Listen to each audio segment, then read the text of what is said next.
Yeah, I liked it. It's a nice sunny day, but please can you fix it? Yeah.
Morning, everybody.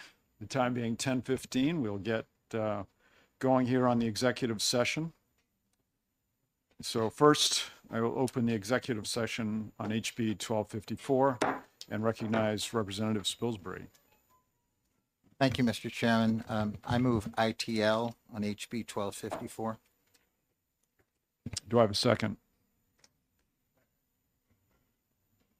Second by Jordan. Ulrich, yeah. Would you like to speak to your motion? Yes, thank you, Mr. Chairman. I think we all recognize that a very strong case was made by a variety of proponents at the hearing for some kind of an accommodation that allows them to raise funds that can be directed towards local services, particularly public safety, police, fire, etc. I'm recalling particularly the case being made regarding Conway and Portsmouth, two very different municipalities and situations. So the concern is real. Something probably should be done. The question, though, is whether this bill does it in a way that, on balance, makes sense. This is an isolated fee. It creates a new fee in the law there's no precedent for. It delegates to the localities to decide whether to have a fee, not have a fee, have it at $2 or have it up to $2. There is, as Representative Ullery had suggested, a checkerboard effect that may occur. I also thought it was very interesting, particularly in the discussion that followed, that while the pressure of visitors to the Mount Washington Valley and the Conway area is largely linked to lodging, there are a host of other kinds of pressures that arise. Retail centers. Portsmouth is probably more of a restaurant pressure than a lodging pressure. Towns that are along the Vermont, Maine, or Massachusetts border tend to attract a lot of activity coming into the state. In my town, on a given day, half the plates are Vermont license plates. Lebanon was described by Representative Almy, and that's not necessarily a vacation or lodging situation. So I think we realize that while the Conway situation is begging for a solution, the issue represents itself in different ways in different communities, and a more comprehensive solution is what we need. And so I did suggest, and I'd be happy to be part of trying to do something with this, that we may want to look at the meals and rooms tax. We've had suggestions of reducing the rate, maybe, and I'm not pushing this yet, it's just a suggestion. Maybe we look at the idea of reducing the rate, but then having a local surcharge. So I just think that it's a serious issue. We shouldn't vote ITL with the intention of burying it, but we should not move this bill forward, and we should revisit it. Thank you. Any other discussion? Representative Almy. Thank you. We've been working on this bill for quite a while. It gets obscured by the pressure from Portsmouth and the pressure now from the Lakes region and parts of the North Country for help with the huge increase they get during the day, during certain weeks and seasons from tourists. And then there's a lot of others of us that get the pressure because we are retail centers and job centers for our regions. And the people who live outside of the urban hub, I call them, are benefiting in their property taxes because most of the services that they use are in the urban hub. And the urban hub frequently, most of the time, I think, also has nonprofit services that are also used for the entire region. And so the hub loses property tax from having the nonprofits there, and it loses tax on it increases its services particularly in public safety measures. I think that this is the one change we've made since previous years that's significant, is that I was struggling with the people who do tourism to get them to understand there are a lot of other places that have this problem, and the committee has recognized that problem. But the idea of bringing it forward for the public services, the public safety issues, not just of fire, of enforcement, of planning regulations, of the number of people who come in and behave badly, either stealing or running into each other's cars, and creating huge traffic jams, but also the health emergencies that come up when those people are there during the day, and for the tourism areas during the night, that run into medical problems and have to have help from our EMTs. So this is something that seemed to us a simple, and it's not by any means a complete solution, but the towns that we have consulted, towns and cities that we have consulted about this, really believe that this will help us to try to keep our property taxes down. Lebanon has the highest property taxes north of Claremont in our region, in the Northwest country, and I think they rival a lot of the ones in Seacoast. And it means that the urban core is also losing its lower income and middle income people. We've lost a huge number of our middle income people. We have a lot of subsidized housing. That's one of our services, and we're continuing to do it. But the middle income people have found that in order to be able to survive, they have to move out to the bedroom communities. And we didn't want to impose something that would hit our neighbors, our neighboring communities, which is what we'd do if we started trying to put some kind of a fee or increase a tax on rooms and meals, which is mostly meals. And so I think that this is a reasonable partial solution to the problem, and I'm going to be going up on the floor probably with the sponsor to defend it next week, if it's in the calendar next week. Okay. So that's... Thank you. Representative Edwards.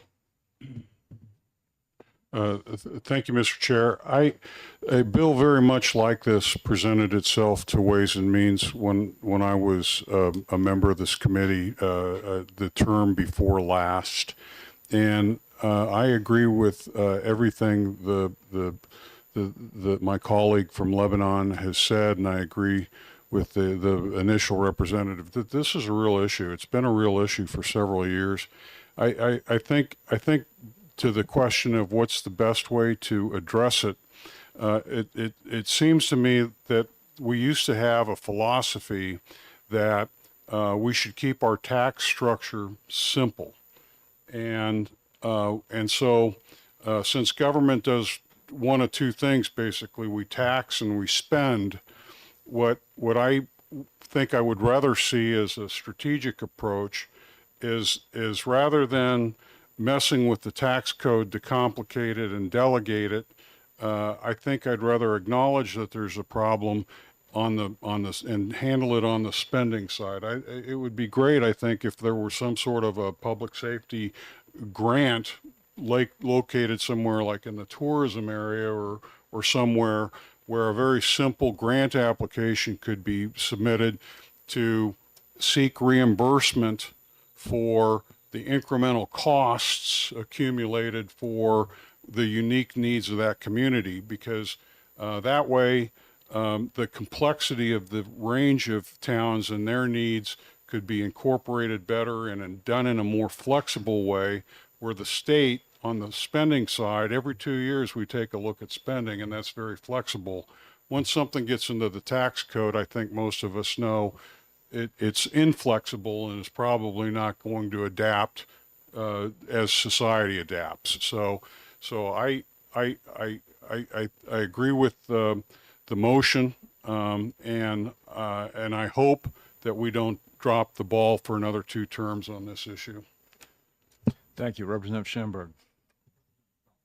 Oh, Southworth. Thank you. For the chair, we haven't had this situation, I don't think, yet in this committee, but I just wanted to clarify. If we split evenly, which would be 10-10, it would go OTP, but there'd be thorough descriptions of each side. That is correct. If it's split 10-10, it'll go to the floor as OTP. Right. Pardon me, I think, And then also, I think it would go without recommendation. Yes, but that's the what I first mean. motion would be OTP. yes, that's correct. And the other point I'd make, and I'm not sure I heard it already, is this is enabling legislation, which really does give choice to a lot of communities about what they want to do. Thank you. Representative Schamberg. Schamberg, yeah. Thank you, Mr. Chairman.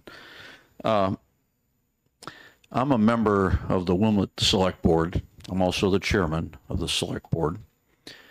And who better knows what their community needs than the local government that is operating a town? We don't have the draw that a Conway does, or a Lebanon, or a Peterborough, or along the coast, Portsmouth.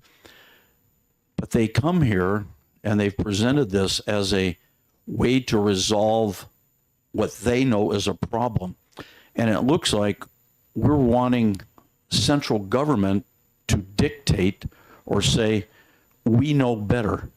And as a local elected official in Wilmot and Sutton, I find that this is a very reasonable bill to help solve the problem. And going to Representative Edwards' statements, you speak very well on it, but it sounds like we want to make the decision here when we have a piece of legislation that would solve taking central government out of it and letting our locals decide, enabling legislation, as Representative Southworth. Thank you for that. Thank you. Representative Elmy. Did you have a? Oh, okay. Representative Elberger. Thank you, Mr. Chairman. I want to reiterate Representative Southworth's comment that this is not an imposition of a tax. This is enabling legislation to allow local control so that communities that know what they need can deal with it the best way they can. I have no idea how the potential of lowering the rooms and meals tax would help in this regard at all, as Representative Spilsbury mentioned. We have already been adding to our budget in light of Representative Edwards' comments about grants to regions. We have already increased our budget this year due to the funding for the EFAs, and presumably we're going to be getting a request from the governor to spend almost $1 million to send some of our National Guards people to Texas, to the border. And this is a way for the state to not have to deal with any additional funding, but leave it to the localities to make up their own minds about what they need. It makes, to me, no sense to say to localities, no, we know better than you. So I am opposed to Representative Spilsbury's motion and will be hopefully voting to pass it, pass this bill. Representative Bolton. Thank you, Mr. Chair. I'd like to affirm and I guess agree with Representative Schamberg. I'm also on the Plymouth Select Board. I'm the vice chair currently. And Plymouth is a community that has over 53% of its properties nonprofit, are owned by nonprofits.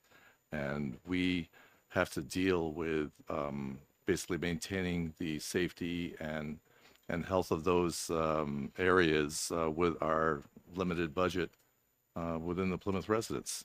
And so, you know, greater than half of our town is maintained by people that are under exorbitant taxes.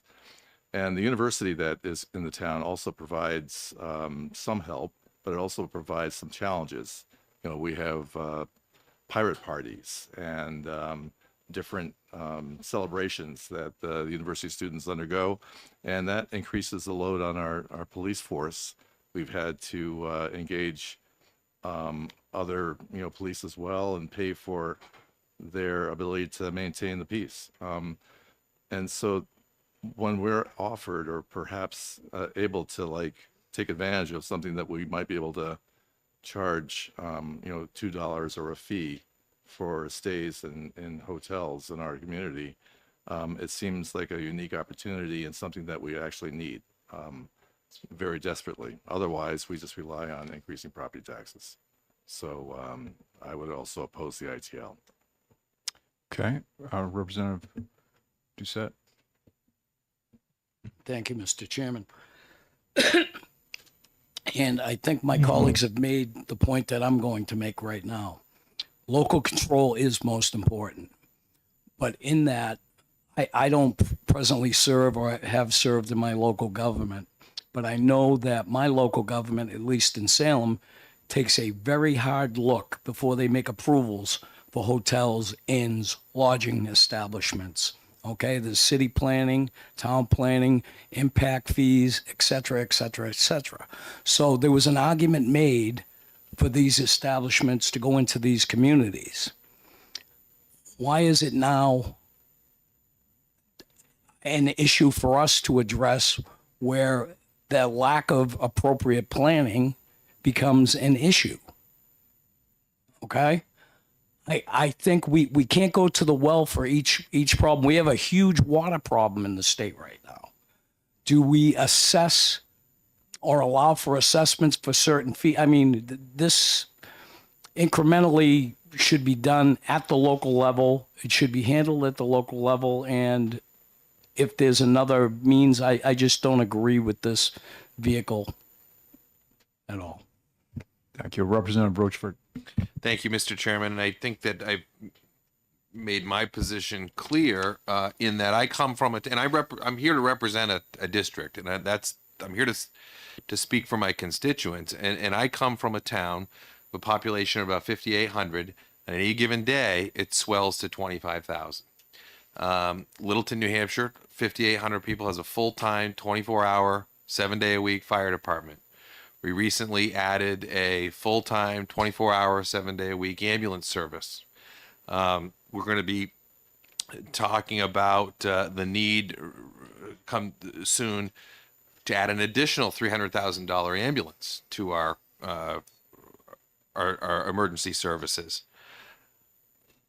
The difference is we don't have a lot of hotel rooms in the town of Littleton. We don't have a lot of lodging facilities. We don't have a lot of border houses. What we have is shopping centers. We have big boxes. We have restaurants. We have breweries. We have things that people want to come and see and do and take part in. But as a result, it puts strain on our emergency services, like everyone has said here. I'm gonna support the ITL motion, and again, to reiterate my colleague, not because it is something that I oppose the idea of, but I don't think this bill goes far enough. I don't think a fee on the lodging would actually adequately address the needs of my community. I look at a fee on housing and rooms in motels, and we don't have a ton of those, but we have a lot of restaurants, and we pay a significant amount of rooms and meals tax per capita for our area. And there are areas that don't have any restaurants or facilities at all that are benefiting from that. So I agree with the concept, wholeheartedly agree with the concept. I'm 100% on board with it. But I think that this mechanism is not the right approach for my constituents. And if we can ITL this year, bring it back next year, and do something that would be a little more comprehensive and address the needs more adequately of my community, I'd be happy to support that. Before I call on the next person, I represent Salem. Salem would fit into roughly what you just said. Our population in Salem swells from something like 30,000 to 100,000 on any particular day, and we don't have many hotels to collect that from. So a more comprehensive solution would make sense. Representative Elberger. Thank you, Mr. Chairman.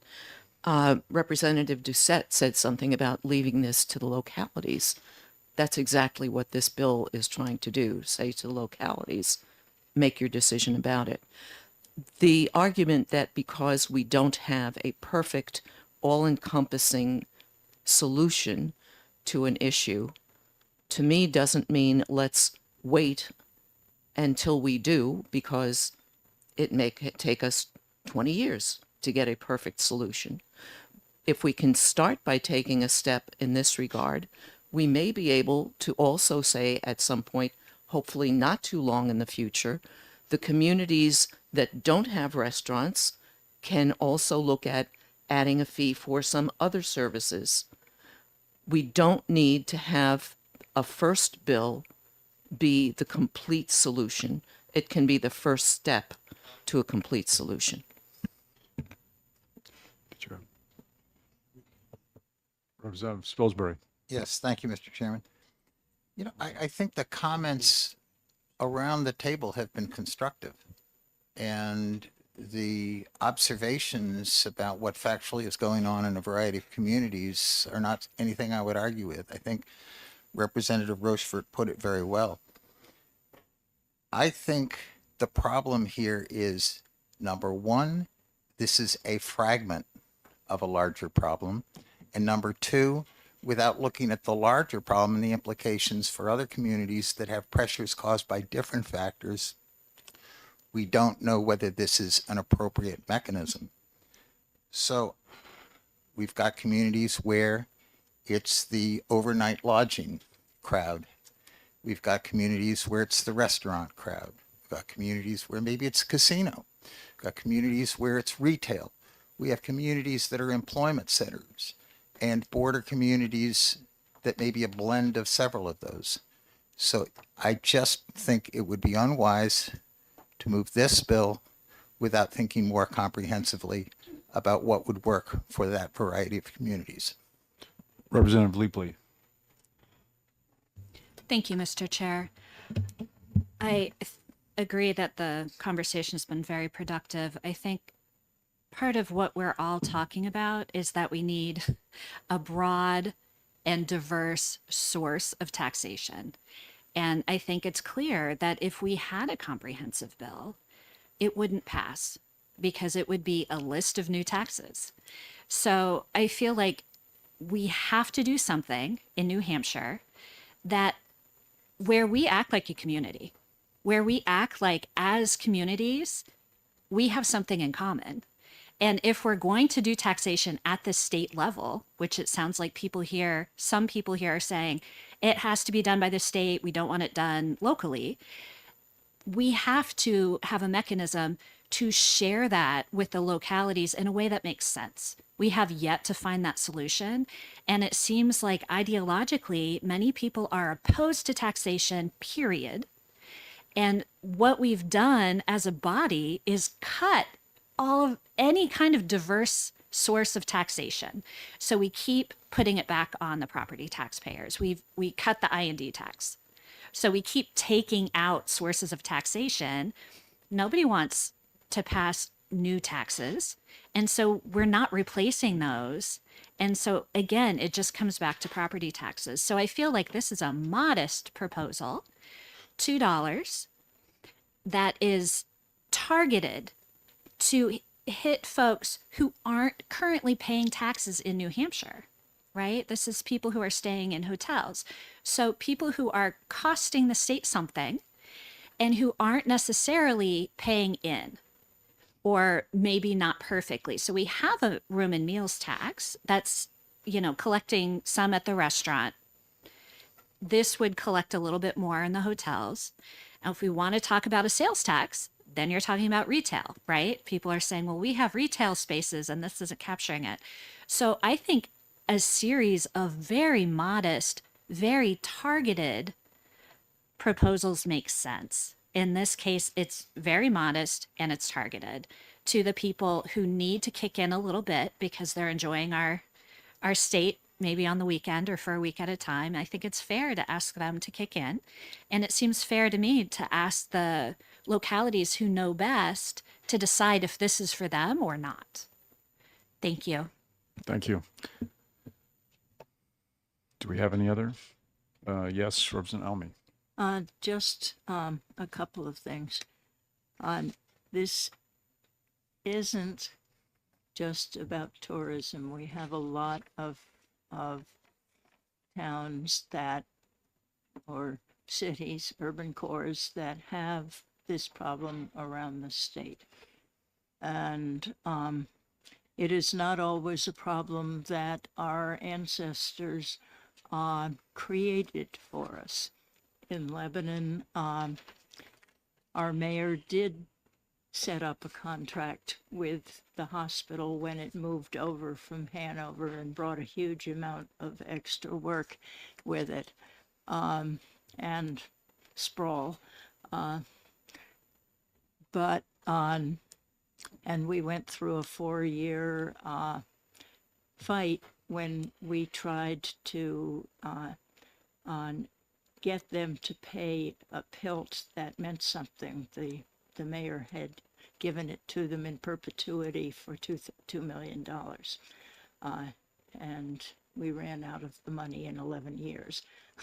So, and they also made some other mistakes that we have been paying for 50 years now. But on Plymouth did not ask to have a state university, and the state university doesn't pay. And we didn't ask to have the services that we still have that are based in Lebanon that belong to the state government. And a lot of places that are urban cores do have service. I think Littleton has a fair number of these services. They've been taking them out of Lebanon because our rents are so high. They're higher than anybody else's now.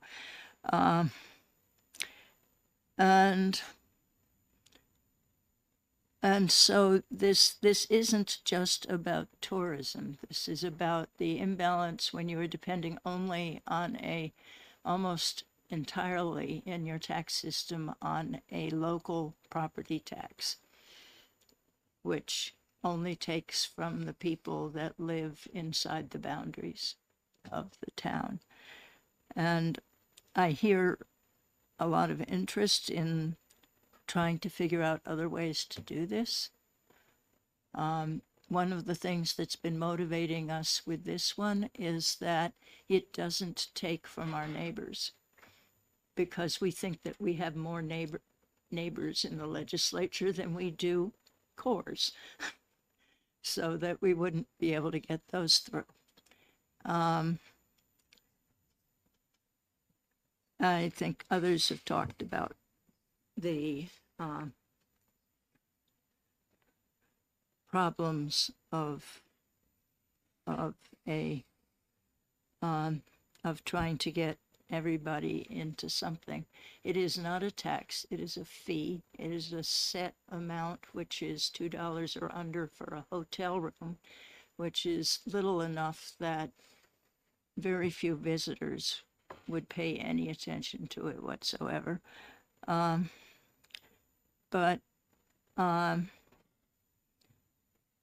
Yeah, and I did want to just say about the amendment that what it does is to restrict the rooms and meals definition of hotel to just places that are easier for the towns to talk with and get buy-in from. Inns, motels, lodging rooms, lodging homes, rooming houses, boarding houses, and hostels.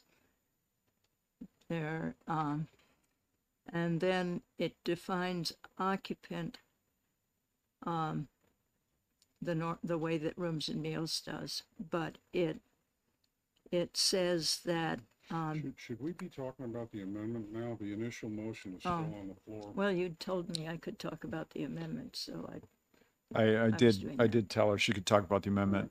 but And I would just also say that I think the arguments have been pretty well laid out. I think we know where this is going. right.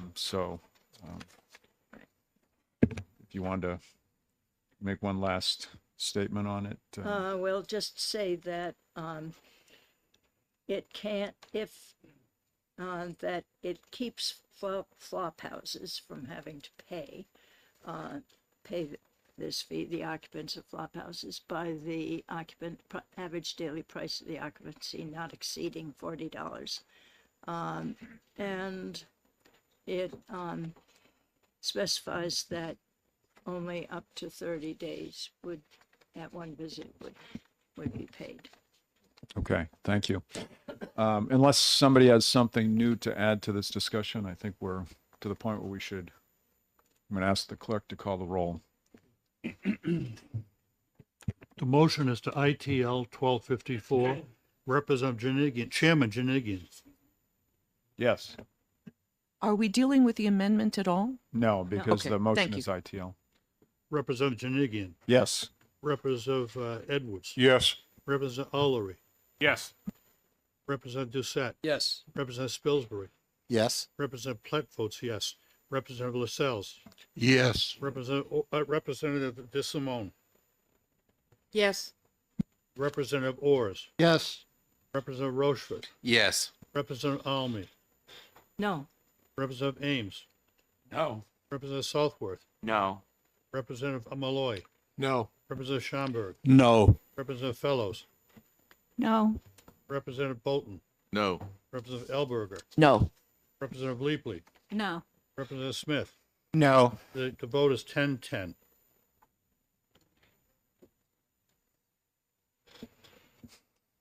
The vote being 10-10, this will not go on consent. Surprise. So it's without recommendation. Well, there'll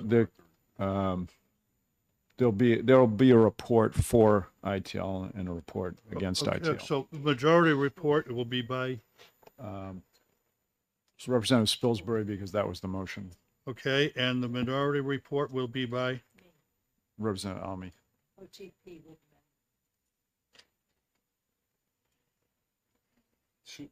Okay, Mr. Chair, I'm going to close the exec session. I'm Yeah. just curious.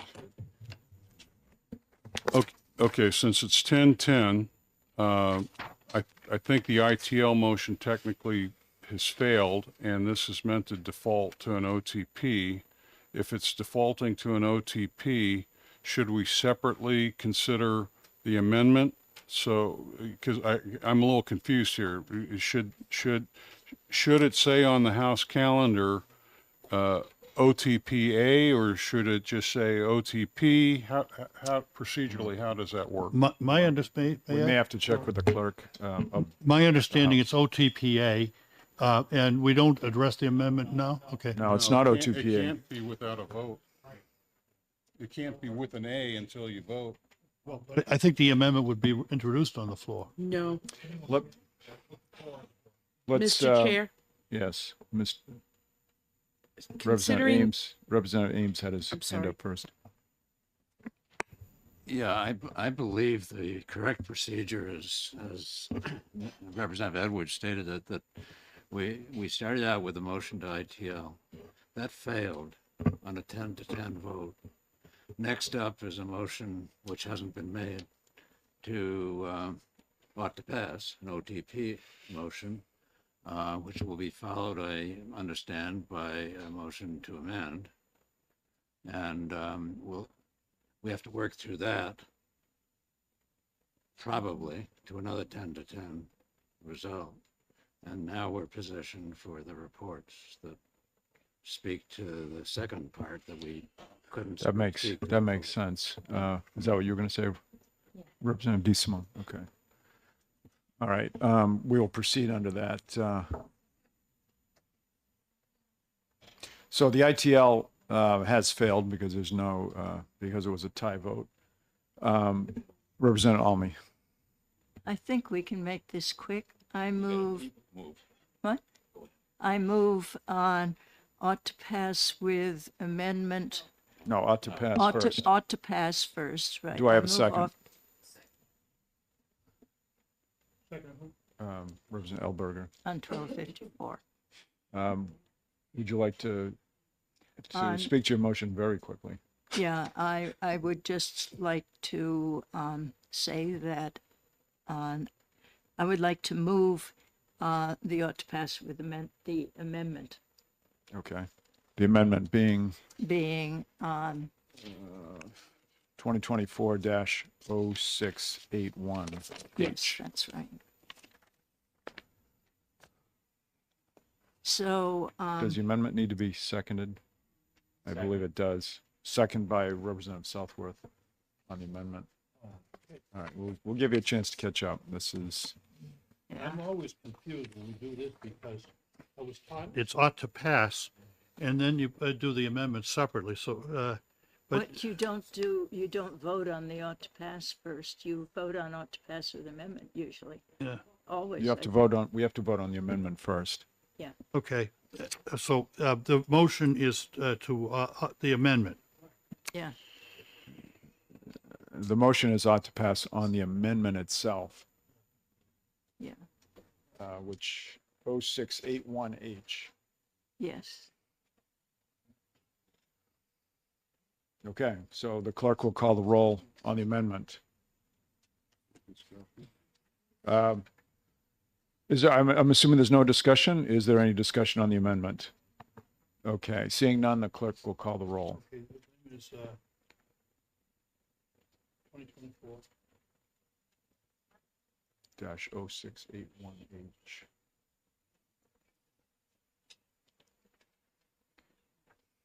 All right. On the amendment, 2024-0681H, Chairman Janinigian, No. Representative Edwards, No. Representative Allery, no. Representative Doucette, No. Representative Spilsbury, No. Representative Plet votes no, Representative Lascelles, No. Representative Ors, No. Representative Rochefort, No. Representative Almy. Yes. Oh, excuse me, I missed Representative DeSimone first. Thank you for remembering me. Yeah. I vote no. Okay, Representative Almy voted yes. Yes. Representative Ames, Yes. Representative Southworth, Yes. Representative Malloy, Yes. Representative Schomburg, Yes. Representative Fellows, Yes. Representative Bolton, Yes. Representative Elberger, Yes. Representative Leapley, Yes. Representative Smith. Yes. Predictably 10-10. The amendment fails. So now we are on OTP. So now we're at OTP on the original bill, which, let's have the attention up here, please. Does someone have a question? Okay, the motion is now OTP of the original bill, which I know there were several questions, and that's why Representative Almy had brought an amendment. So it may change the complexity on this. Do I have any discussion on the OTP on the bill itself?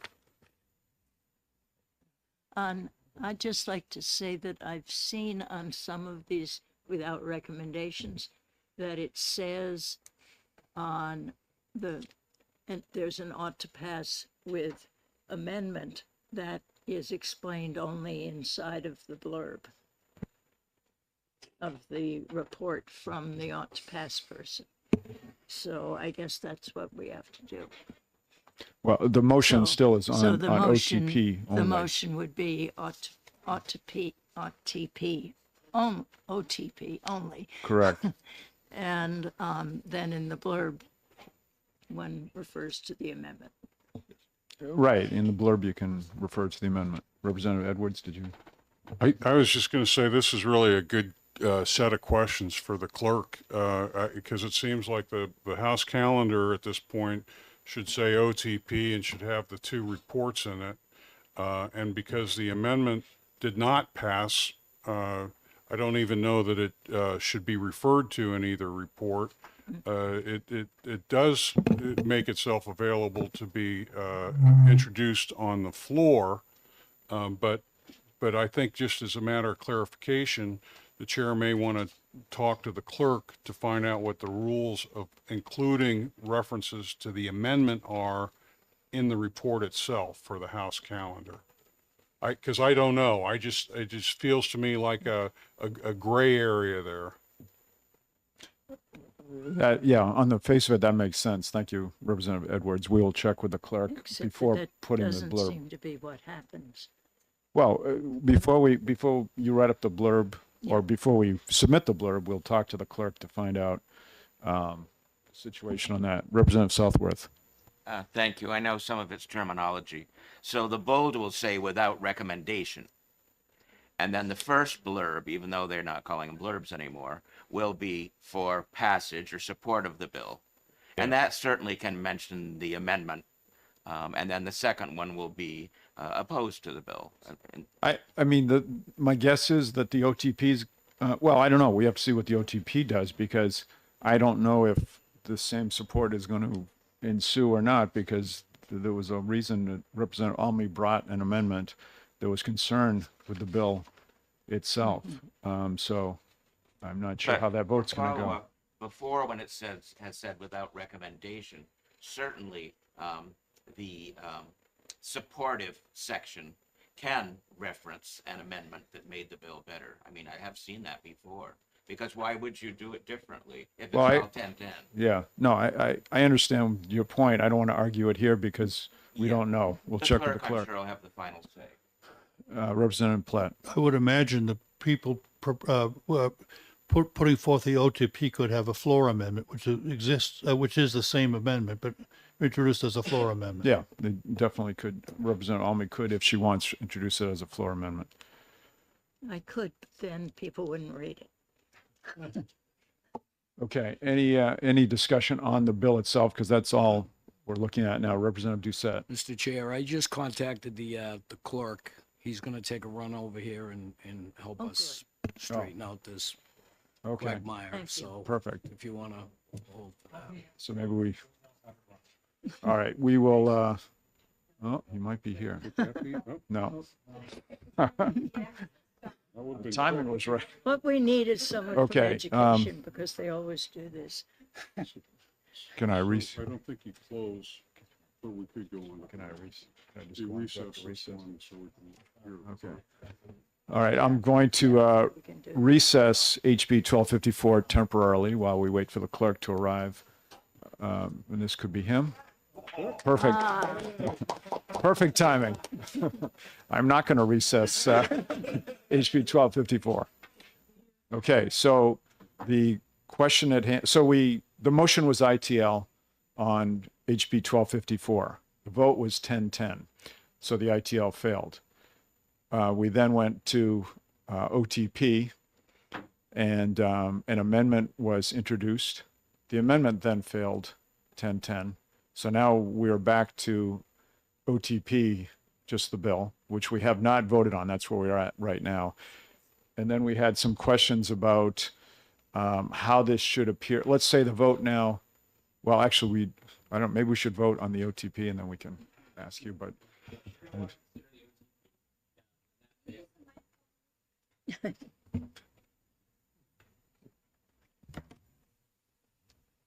Good morning. Good morning. You're going to want to vote on the OTP. If the OTP fails, then you can submit without recommendation, and you can have either a statement in support of ought to pass with amendment, two ought to pass with amendments, ITL, whatever. Okay, and then can the amendment be referred to in the blurb or not? In the report, you can refer to an amendment that would do something, but we don't list numbers specifically in committee reports. Okay, so just the idea of what the amendment would do. Mhm. Okay. Mr. Chairman? Yes. Yes. Was Representative Spilsbury.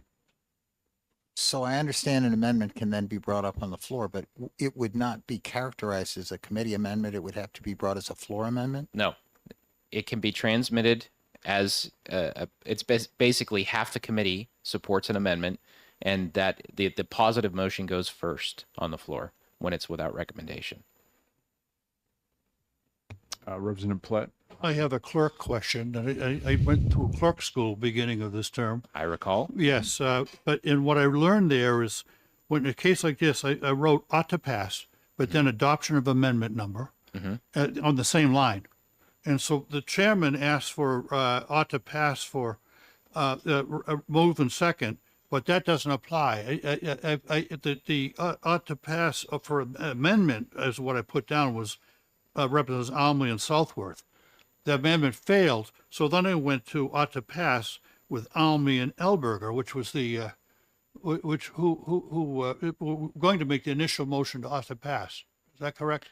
You can only accept an amendment on a positive motion. Yes. So the person who moves the ought to pass and seconds the ought to pass is the same, whether or not the amendment is adopted or not.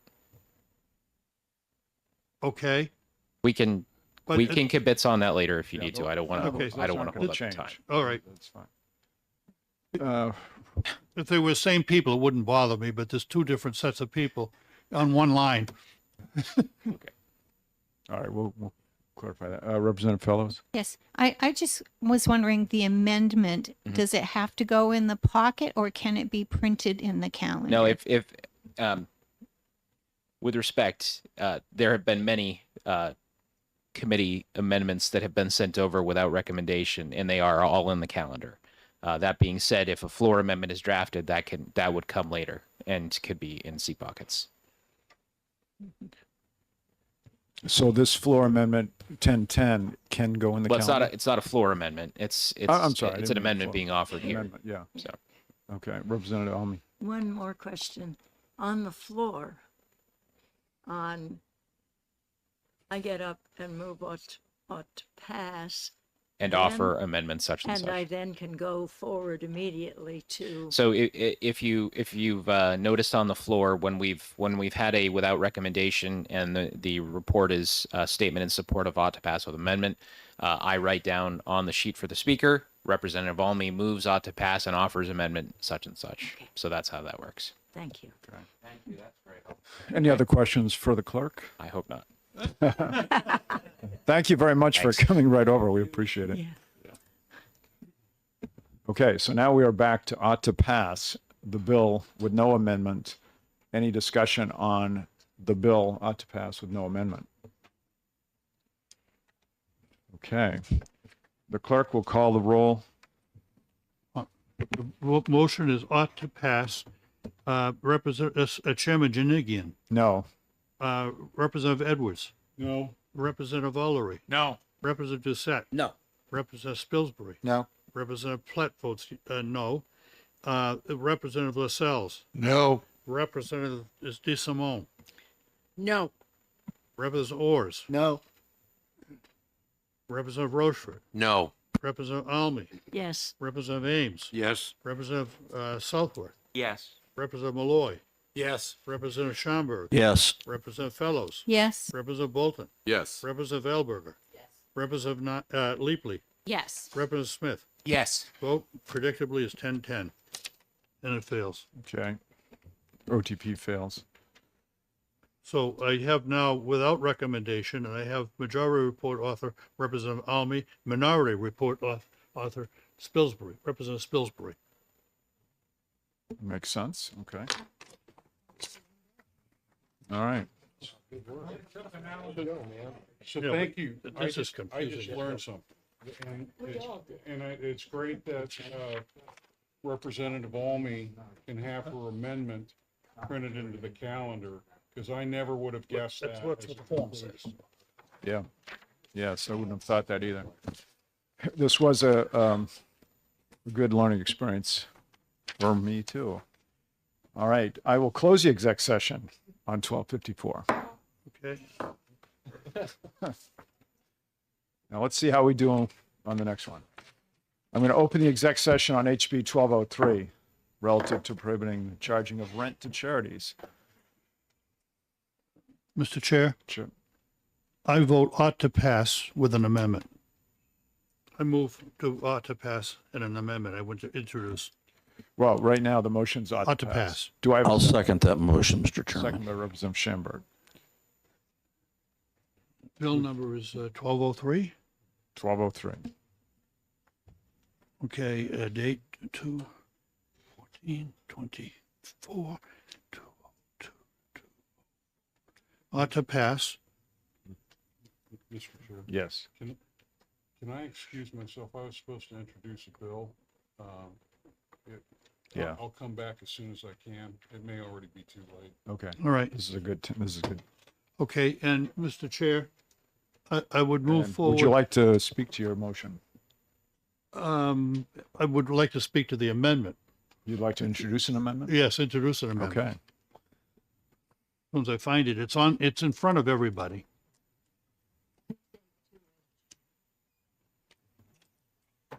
Yeah. Okay, amendment is number 682H. And what the amendment does is essentially the same bill, but it Mr. Chair, can I second that emotion? Oh, yes. I- Yes. Do I have a second? Yeah. Yes, Representative Schamberg. Thank you. We're still recovering from the last one. to H. Okay, would you like to speak? Yes, the amendment first, all it does is, it's this bill's the same, but it adds in, it lines 25 and 26, no charitable organization shall receive less than 35% of the gross revenues from any games of chance minus any prizes paid. And that fixes the bill that inadvertently dropped the 35%. So it puts it back into law if we pass it. Right. Thank you. And the bill itself, with that passage, is essentially eliminating the rents charged to charities, and that's all it does. Right. Okay. Anything else? Seeing none? Well, seeing Chair? one. Yes, Representative Bolton, hiding there. So when we had a hearing before, I had to go seat myself out in that area. I spoke with our, the person that, looks at conflicts over in the House. And what I need to do is just state the fact that I'm an executive director of a charity. Not a charity. Well, it's a nonprofit that receives charitable gambling monies. Okay. And after speaking with the person in the House, we determined that I just have to announce the fact that our charity receives money, and Okay. but doesn't exclude me from. You can still action. vote. Yep. Okay. Thank you. Representative Doucette. I just have a quick question. I don't know if it's appropriate or not to ask Director McIntyre. Reading the added line here in 2526, this would be specific to games of chance, would not be inclusive of anything else Visa HHR as far as this We can- 35%? Okay. Yeah. I know what the legislative intent is. I just want to make sure there's no, thank you. Okay. Okay. Yeah. Representative Elmy. Very briefly to Representative Bolton, would you mean Rich Lambert for Yes, the record? Thanks. thank you. Okay. All right. Seeing no more discussion, the clerk will call the roll on the amendment first. Yes, Chairman Janinigian, Yes. Representative Edwards has not stepped out, but I'll call on him later. Representative Ullery. Huh? If he come, no, you can't. Okay, so I'll put Just him not, no vote. no vote. Okay, Representative Ullery, Yes. Representative Doucette. Yes. Representative Spilsbury, Yes. Representative Platt votes yes. Representative Lascelles, Yes. Representative DeSimone. Yes. The problem, I had to write your name in the bottom because Hines, they should have left the blank. They didn't. Huh? She forgives you. I'm okay You can with continue. Okay. That's why I'm struggling a little bit. Representative Orrs. Oh. He stepped out. Stepped down. Okay. A lot of people step- Representative Rochefort. Yes. Representative Almy. Yes. Representative Ames. Yes. Representative Southworth. Yes. Representative Malloy. Yes. Representative Schomburg. Yes. Representative Fellows. She stepped. Step down too. And she's out too. Boy, what's the popular bill here? Representative Bolton. Yes. Representative Elberger. Yes. Representative Leapley. Yes. Representative Smith. Yes. The vote is 16-0 and 3 not voting. Wait a second. 17. Yeah. 17, 12, 13, 14, 15, 16, 17 to 0, 3 not voting. Is there any objection to putting this on consent? Well, wait a second. I've got to go to the motion. Oh, yeah, okay. Okay, so the vote was 17-0, 3. Now I move ought to pass with amendment. Right. And I assume Representative Schomburg second? I'll second. Okay.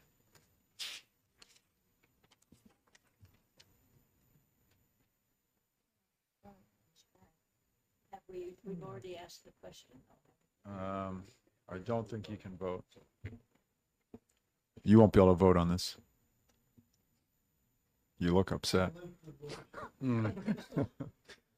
Okay. I'm ready. The clerk will call the roll. Okay, this is ought to pass with amendment, ought to PA with HB 1203, Chairman Janigian, Yes. Representative Ullery. Representative Edwards, is he still back in? No. No. Representative Ullery, Yes. Representative Doucette, Yes. Representative Spilsbury, Yes. Representative Platt votes yes. Representative Lascelles, Yes. Representative Orrs can't vote. Correct? Representative Rochefort, Yes. Representative Almy, Yes. Representative Ames, Yes. Representative Southworth, Yes. Representative Malloy, Yes. Representative Schomburg, Yes. and I again missed Representative DeSimone. Yes. Representative Fellows, is she back in? It doesn't matter. She was out. Didn't hear. Okay. Representative Bolton, Yes. Representative Elberger, Yes. Representative Leapley, Yes. Representative Smith. Yes. The vote is 17-0, 3 not voting. Now, is there any objection to consent? Seeing none, we'll put that on the consent.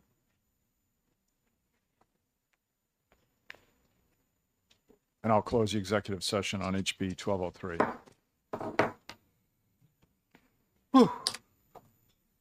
Okay, I'll now open the exec session on HB 1255 and recognize Representative Leapley for a motion. Representative Leapley? Recognizing you for a motion on HB 1255. Oh, 55. Yeah. Excuse me. I'm sorry. Yes, I'd like to move ITL.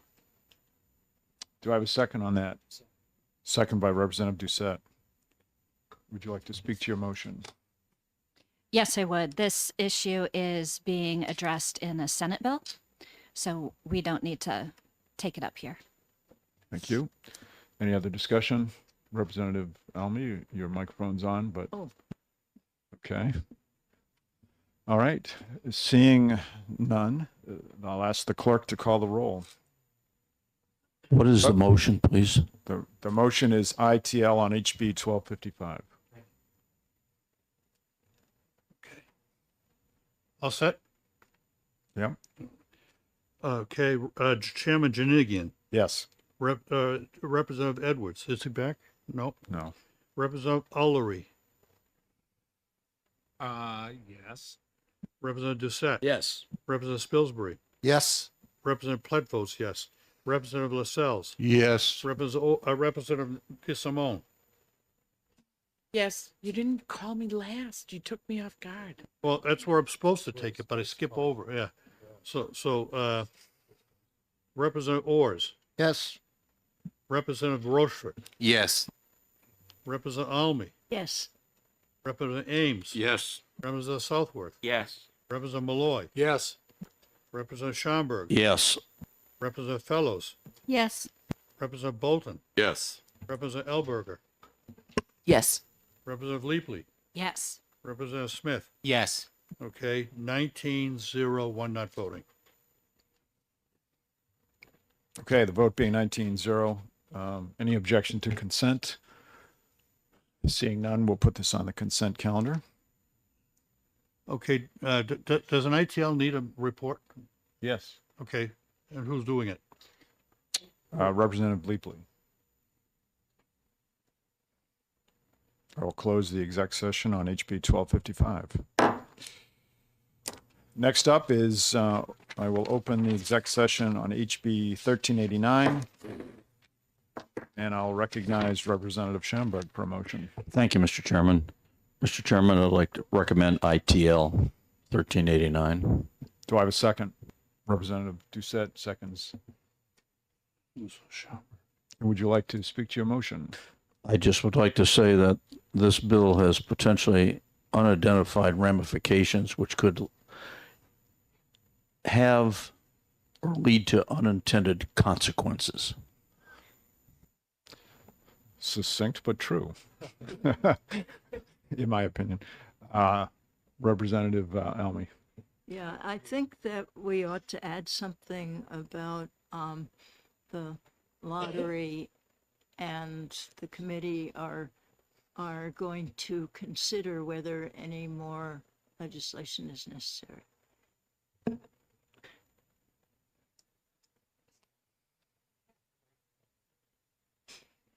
Anything else?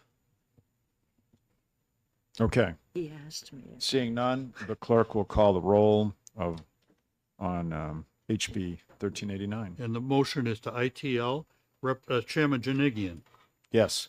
Representative Edwards is back? No? No. Okay. Representative Ullery. Yes. Representative Doucette. Yes. Representative Spilsbury. Yes. Representative Pledge votes yes. Representative Lascelles. Yes. Representative DeSimone. Yes. Representative Ors. Yes. Representative Rochefort. Yes. Representative Almy. Yes. Representative Ames.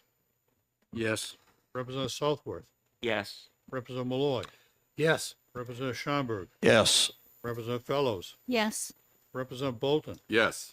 Representative Elberger. Yes. Representative Leapley. Yes. Representative Smith. Yes. The vote is 19-0, one not voting. The vote being 19-0. Any objections to consent? Seeing none, this will also go on consent.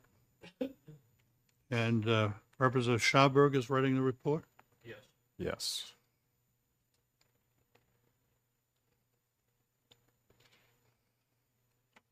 I need to take a 2-minute break. I'll be right back.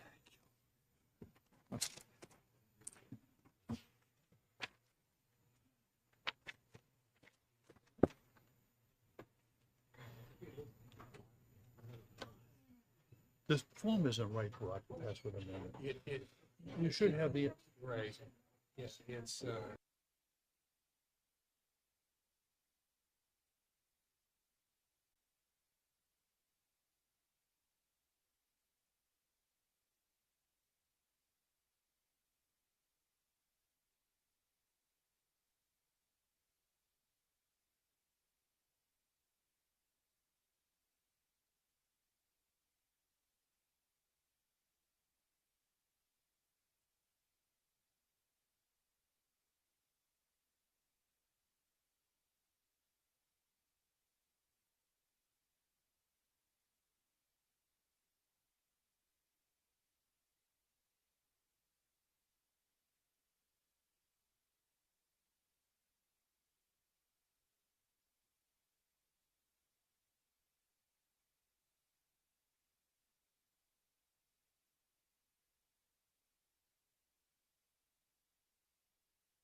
Um, looks like most are back.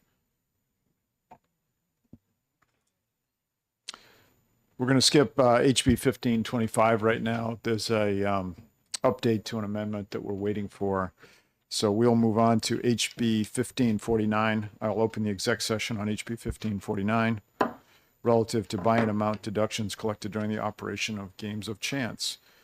And I'll recognize Representative Doucette for a motion. 1549. Forgive me. Yes, thank you, Mr. Chair. I move ought to pass on HB 1549. Do I have a second? Second, Mr. Chairman. Representative Schamberg seconds it. And would you like to speak to your motion? Real briefly, as we discussed a couple times, does not change the percentage that charity gets. It puts a cap on those larger dollar tournaments if they were in fact to happen. Thank you. Any discussion? Okay, seeing none, I'll ask the clerk to take the roll. Ought to pass at 1549. Chairman Janigian. Yes. Representative Edwards is not yet back, correct? Correct. Representative Ullery. Yes. Representative Doucette. Yes. Representative Spilsbury. Yes. Representative Plett votes yes. Representative Lascelles. Yes. Representative DeSimone. Yes. Representative Ors. Yes. Representative Rochefort. Yes. Representative Almy. Yes. Representative Ames. Yes. Representative Southworth. Yes. Representative Malloy. Yes. Representative Schomburg. Yes. Representative Fellows. Yes. Representative Bolton. Yes. Representative Elberger. Yes. Representative Leapley. Yes. Representative Smith. Yes. Okay, the vote is 19-0, one not voting on 1549. The vote being 19-0, any objection to consent? Seeing none, we'll put it on the consent. And I will close the exec session on HB 1549.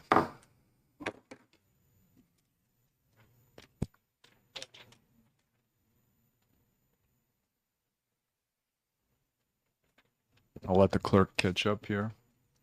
Which one are we taking next? 116. Next, we'll exec HB 116. I'll open the exec session on HB 116. This one eliminates the fee to file as yes. Are you skipping over CICR 15? Yes, I'm skipping. We'll come back to CACR 15 and Okay. HB 1525. And I'll recognize Representative Plett to make a motion on HB 116. Mr. Chair, I move ITL. Okay, do I have a second? Second by Representative Elberger. And when you're done writing, I'll let you speak to your motion if you'd like to. Thank you. Thank you, Mr. Chair. Thank you, Mr. Chair. I was convinced during the full committee work session that the fee involved goes to the town clerks and city clerks to offset some of the cost. And it's modest, and so we should ITL this. Representative Almy. Oh, no, sorry, I was just getting ready. Oh. Anyone else on like to talk about HB 116? Okay. When the clerk is ready, I'll ask the clerk to take the roll on HB 116. You have to take a second to write in substitutes because I ran out of ones I had pre-done. Okay, no problem.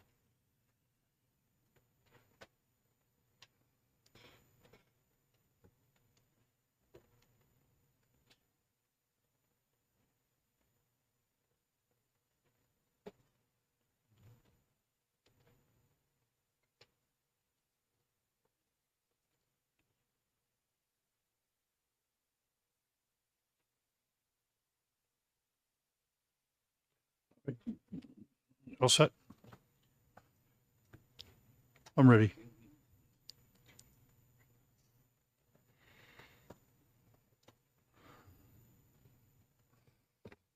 All set? All right. What is the motion?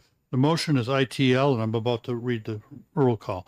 Representative Janigian, Chairman Janigian. This is ITL and HB 116? Yes. Yes. Representative is still not back. Representative Ullery. Yes. Representative Doucette. He's out. Oh, okay. Representative Spilsbury. Yes. Representative Platt votes yes. Representative Lascelles. Yes. Lascelles, sorry. Representative De Simone. Yes. Representative Orrs. Yes. Representative Rochefort. Yes. Representative Almy. Yes. Representative Ames. Yes. Representative Southworth. Yes. Representative Malloy. Yes. Representative Schomburg. Yes. Representative Fellows. Yes. Representative Bolton. Yes. Representative Elberger. Yes. Representative Leapley. Yes. Representative Smith. Yes. Vote is 18-0, 2 not voting. The vote being 18-0. Any objections to consent? Seeing none, we'll put this on consent as well.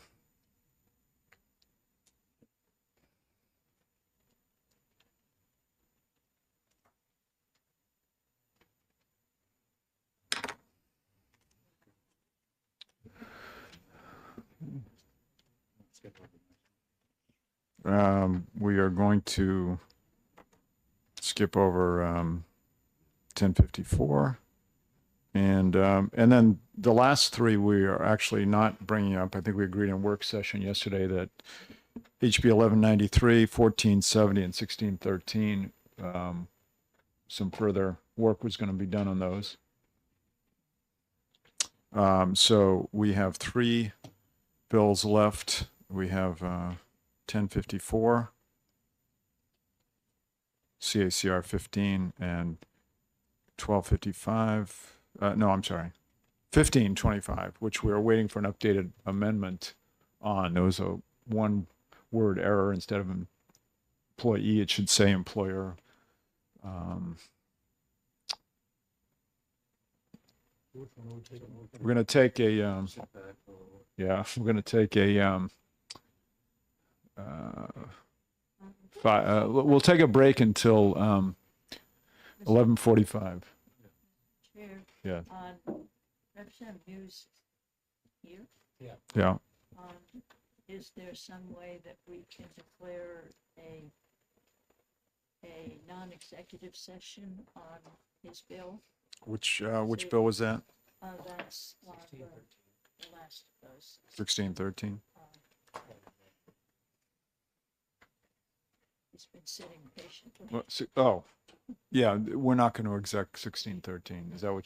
Right, but Yeah. he has prepared an amendment, which I think maybe he would like to see if the committee, what the committee thinks of it. Did that go to everybody? Do we have? Or just to Democrats? I don't think we have it. Do we all have your? It's not a formal amendment anyway, so it can't be accepted. Oh, okay. I mean, maybe the thing to do would be to send us all an email with your proposal. Is that it's Representative Almy is saying it's not an amendment yet.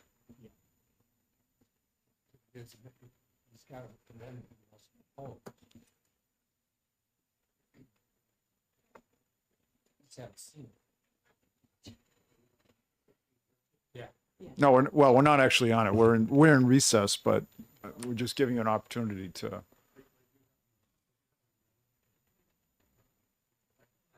Sure. It's an official one? Sounds like it. Sounds like it. I think he had a draft. Yeah. So Hmm. I think it's.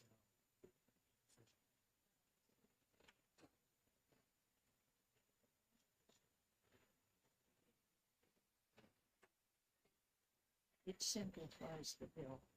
Okay.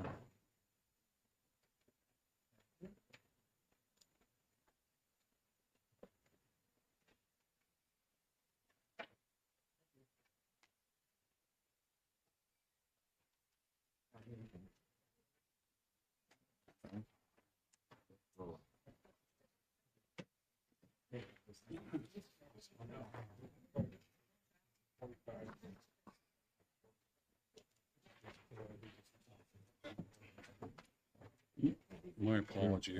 We ran out of things to do. That turn.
Just so everyone knows, Representative Muse passed out a proposed amendment to HB 1613, which we're not going to exec today, but for your reference, you can study it. And when we do have an exec session on 1613, we can consider that. We're still in recess. I called a recess till 11:45, so we need to stick to that recess. 11:45. Right here.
Okay. The time being 11:50, we'll get started back with our exec session here. And we're going to start with execing HB 1525. Representative Doucette, would you like to make a motion? Thank you, Mr. Chairman. I move ought to pass on HB 1525. Do I have a second? Second by Representative Ullery. Would you like to speak to your motion or offer an amendment? Yes, I have an amendment I'd like to offer. I just placed in front of you 2024-0711H. And Do I have a second on that amendment? Second by Representative Southworth. And as we discussed when I presented the bill initially, it addresses the drafting errors that were there, and thank goodness for Representative Ames catching yet another early this morning. But it addresses the errors that were in the original bill. Okay. Could you please repeat that? I know you, I can't hear it. Sorry. Could you repeat what you just said? Sure. When I presented the bill initially, there were a couple drafting errors. This amendment corrects those drafting errors. Representative Ames saw another issue this morning. That's why we had to wait for the second amendment to come down. It said employee where it should have said employer in one of the two spots. Okay.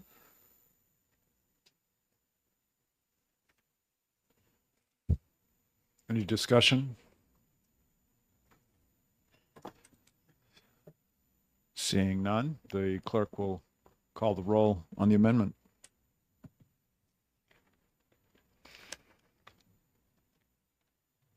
Okay, amendment number 2024-0711H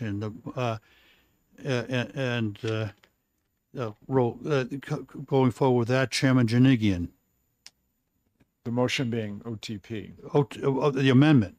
No, I know, but you didn't mention the OTP on the amendment. Yes. Okay. Representative Edwards. Yes to OTPA. No, just No, to amendment. the A. Amendment. Give me an A. Yeah, okay. Representative Ullery. Yes. Representative Doucette.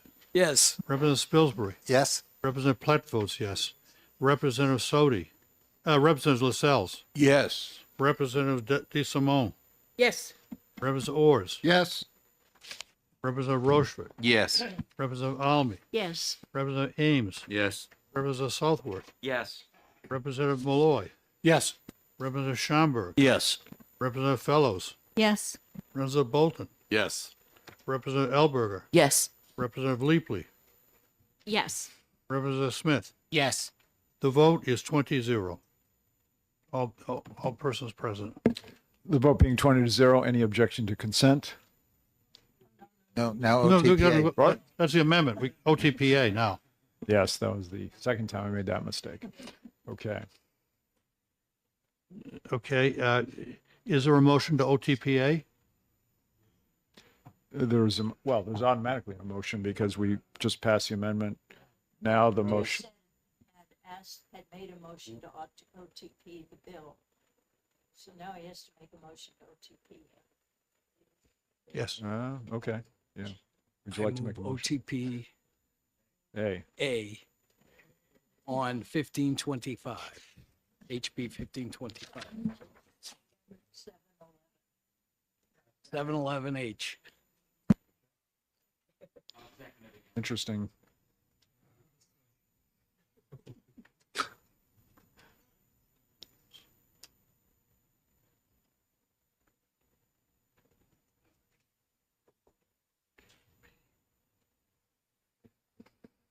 Any discussion on OTPA? All right, the clerk will call the roll. Okay. This is OTPA. Chairman Janigian. Yes.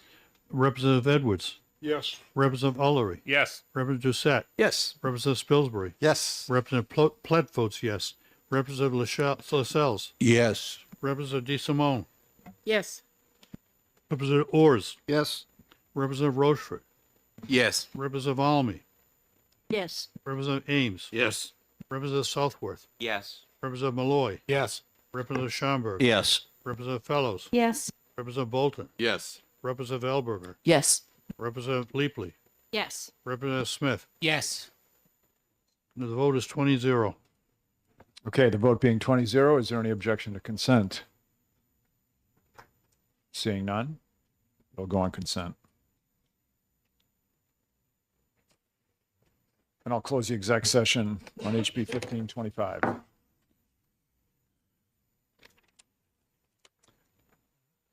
Okay. Now open the exec session on CACR 15 and recognize Representative Ulrey for a motion. I move OTP. Do I have a second? Representative Doucette, seconds. And would you like to speak to your motion, Representative Ulrey? Very simple. If we're going to take money out of our neighbors' pockets, it ought to be something that the majority of us, more than just a minor majority, but a significant majority, agree that is necessary and needed. Be that money a tax or a fee. Understanding that in New Hampshire, the way we spell tax is F-E-E. Thank you. Do I have Representative Fellows? So my neighbors all own homes and their taxes are going to go up significantly. Their property taxes are going to go up significantly if we pass this bill because it makes it just about impossible to raise money from any other source. Anybody else? Speaker? Representative yes, Mr. Chair. Representative. The comment made by Representative Fellows is factually incorrect.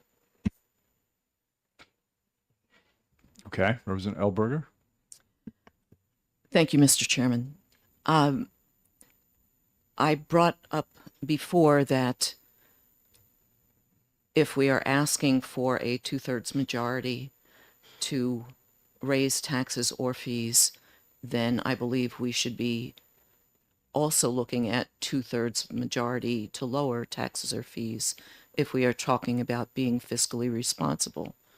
We also, as we mentioned yesterday, talked about the tens of $millions of increases in EFA account costs that are not covered anywhere in the budget.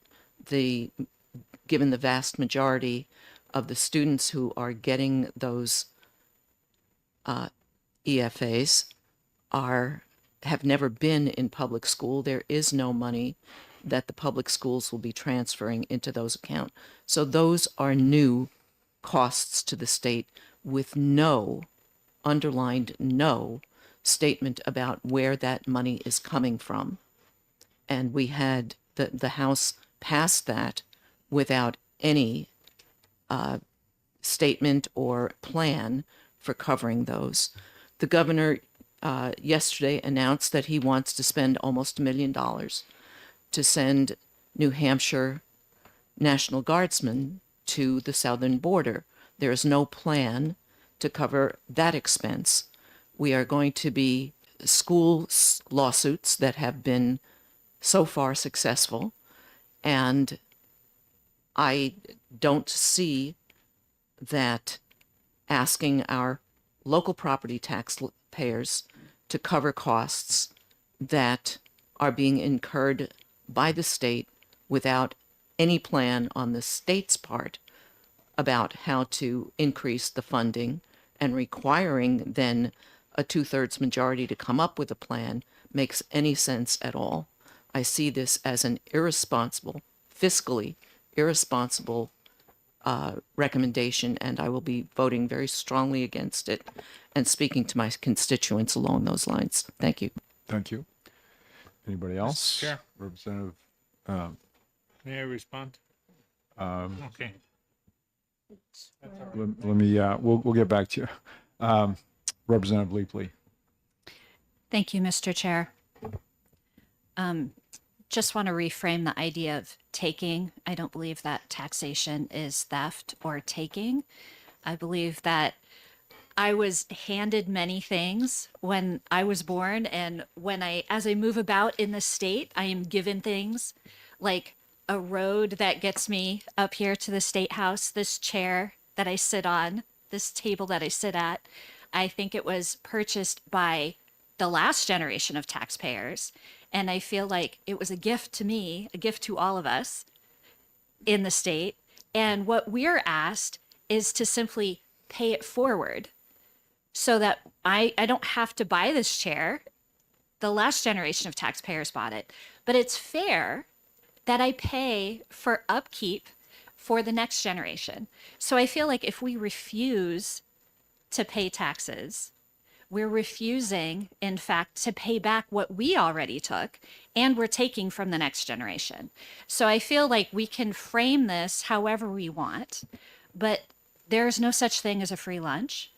And I think that there's a balance right now. If we want to make changes in taxation or in spending, we have to have a majority to make that decision. And I think that that has served us well so far in New Hampshire history, and I'm not ready to make that change. So I will be voting no on OTP. Thank you. Thank you. Representative Ellery, did you want to say something? Okay. Representative Almy. Thank you. This is totally fiscally irresponsible. You are looking at having the general court decide by 2/3 whether to pay the interest and installments of principal of all state bonds. That is going to destroy our credit rating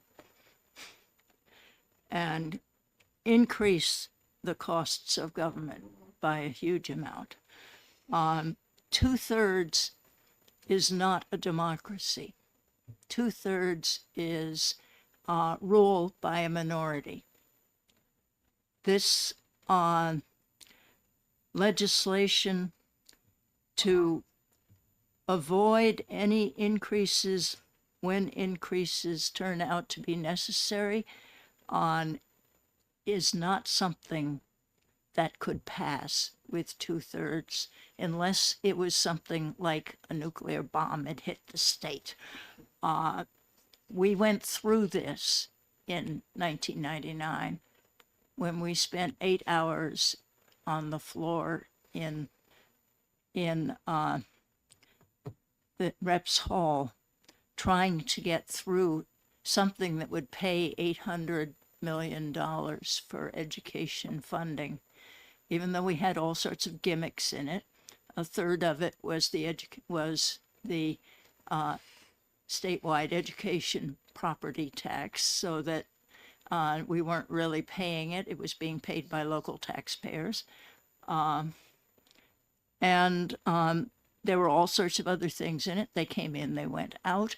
We argued back and forth for 8 hours. We were locked in until midnight. It might have been more than 8 hours. And we managed barely to pass it, but we didn't need 2/3. 2/3 probably, even back then when Republicans were more progressive, would have been just about impossible. And I think this is a request to destroy our state, and I'm definitely voting against. Anything else? Any other comments? Yes, Representative Elberger.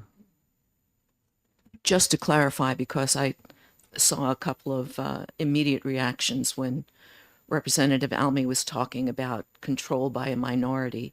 What this means, if this is passed, is that 1/3 of the House can control a budget.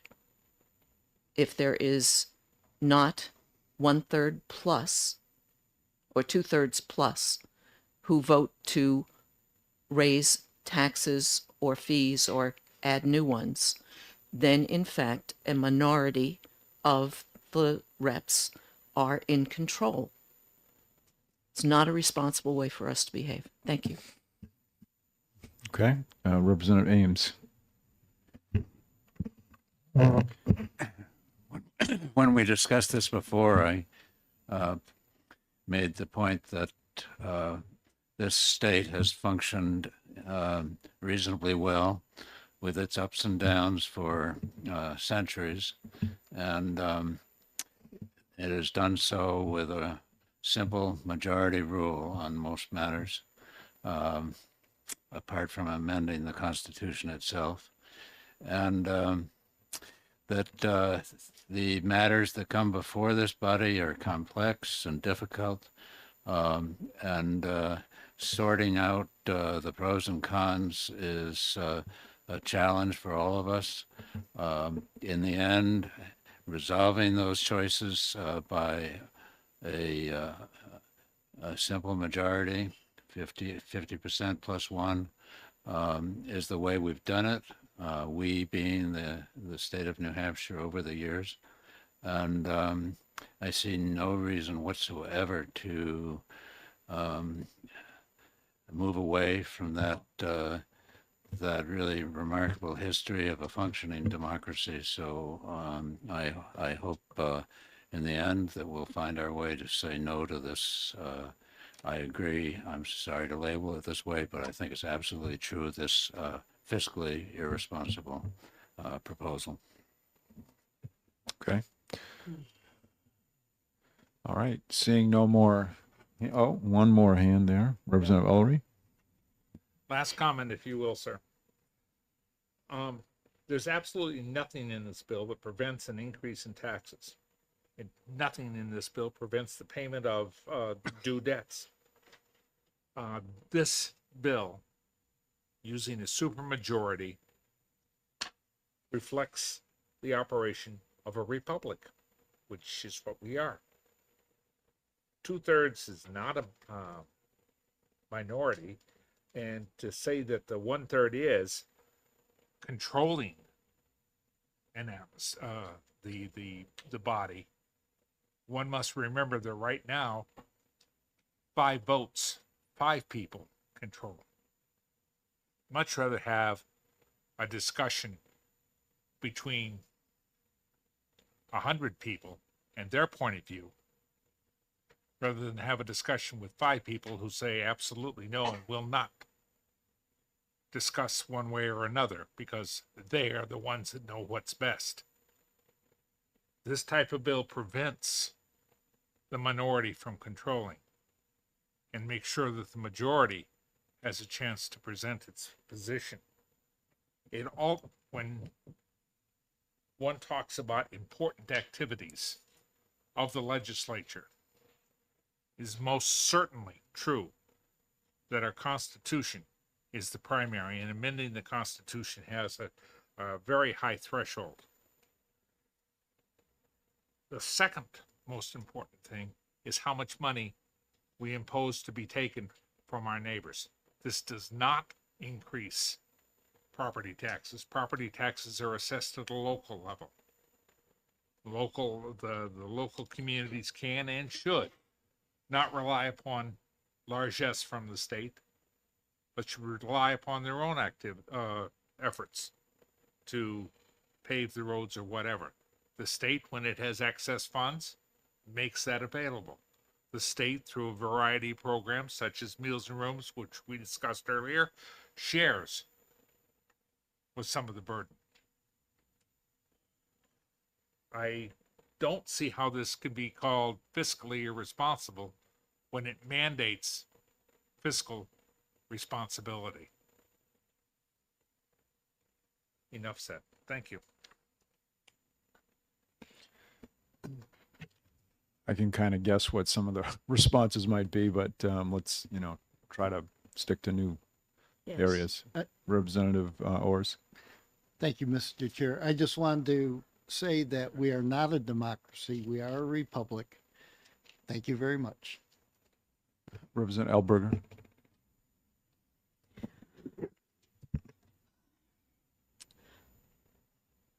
We impose taxes to provide for the common good. whether it's to pave our roads, plow our roads, protect our air, protect the water, educate our children, we see those as our responsibilities. Some of those things are in fact embodied in the Constitution, state Constitution. The notion that there would be no impact on the tax burden for our citizens, and specifically with regard to property taxes, doesn't make sense in my mind. Every time we cut taxes that the state levies that support local services, yes, the state is not paying for those services, but I haven't heard anybody saying we don't need to provide services. We don't need to plow our roads. We don't need to pave our roads. We don't need to do any of those things until and unless we are willing to say we don't care about providing those services. We can manage without them. Then we need to pay taxes in order to do that. When we are not providing state funds to our municipalities, those municipalities want to maintain services, and there is no alternative to them other than to raise property taxes. Those are connected, whether we like that idea or not. And we need to be honest and recognize that that's the case. Thank you. Representative Almy and then Representative Edwards. Thank you. We all know this bill is not going to pass because it is not going to get 2/3 in the legislature. I would like to just mention that we are talking about small d and small r democracy and republic, and we are both. Our Constitution is framed that way. You may try to change it so that we aren't any longer, but we are one in which a majority vote means a majority vote. It doesn't mean that you can't do something because a third are against it. I would just appeal to my colleagues to think about what kind of state we would be if we only had the richest communities in the state and there were no other people in this state. Thank you. Representative Edwards. Yeah, thank you, Mr. Chair. I hadn't expected to hear much discussion in this bill related to the need for government to provide services, because this is not an amendment dealing with services. This is an amendment dealing on how we should handle new taxes, not existing taxes, but new taxes. And so the debate to me would properly be focused on the right mechanisms in a society to raise new taxes. And what I've not heard from anyone is the fundamental respect that we should have for people who engage in the economy, create things, produce wealth, and do it at great sacrifice to themselves and to their families so that they can take care of themselves. We should not expect government to be sitting back looking at the production of that individual, those individuals, as though their perception of the common good somehow gets confused with the common possession of wealth. And I think people should pay taxes, but I think we should do it respectfully, realizing that government at its core is a force, is a coercive force. And one of the things we ought to be doing is dampening the urge of individuals to use that coercive force to do damage. And the taking of resources from an individual or a family is damaging. And I don't know that we should pretend that it isn't, because it certainly is. Thank you. Representative Doucette. Thank you, Mr. Chair. And as much as I don't want to speak on this, I'll be very, very brief. I think if we've learned one thing in this very evenly divided House session, is that a lot of things can happen depending on attendance. Okay. And the standard to raise and implement new taxes being 50% plus one, to me, doesn't make sense. We need to find a common ground in this. Okay, it can't be that kind of close. And I'd submit we're not going to get a 2/3 majority on this also. But I think the argument should be made that there should be a standard that's attainable, other than 50% plus one. Thank you. Thank you. Representative Leapley.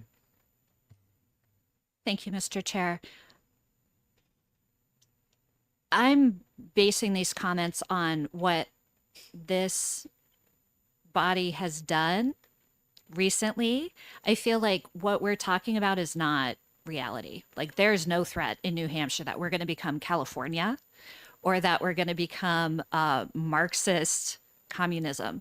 What is reality? The reality that we all share is that we just cut a bunch of taxes, and that we're proposing to make it harder to have any revenue in the state.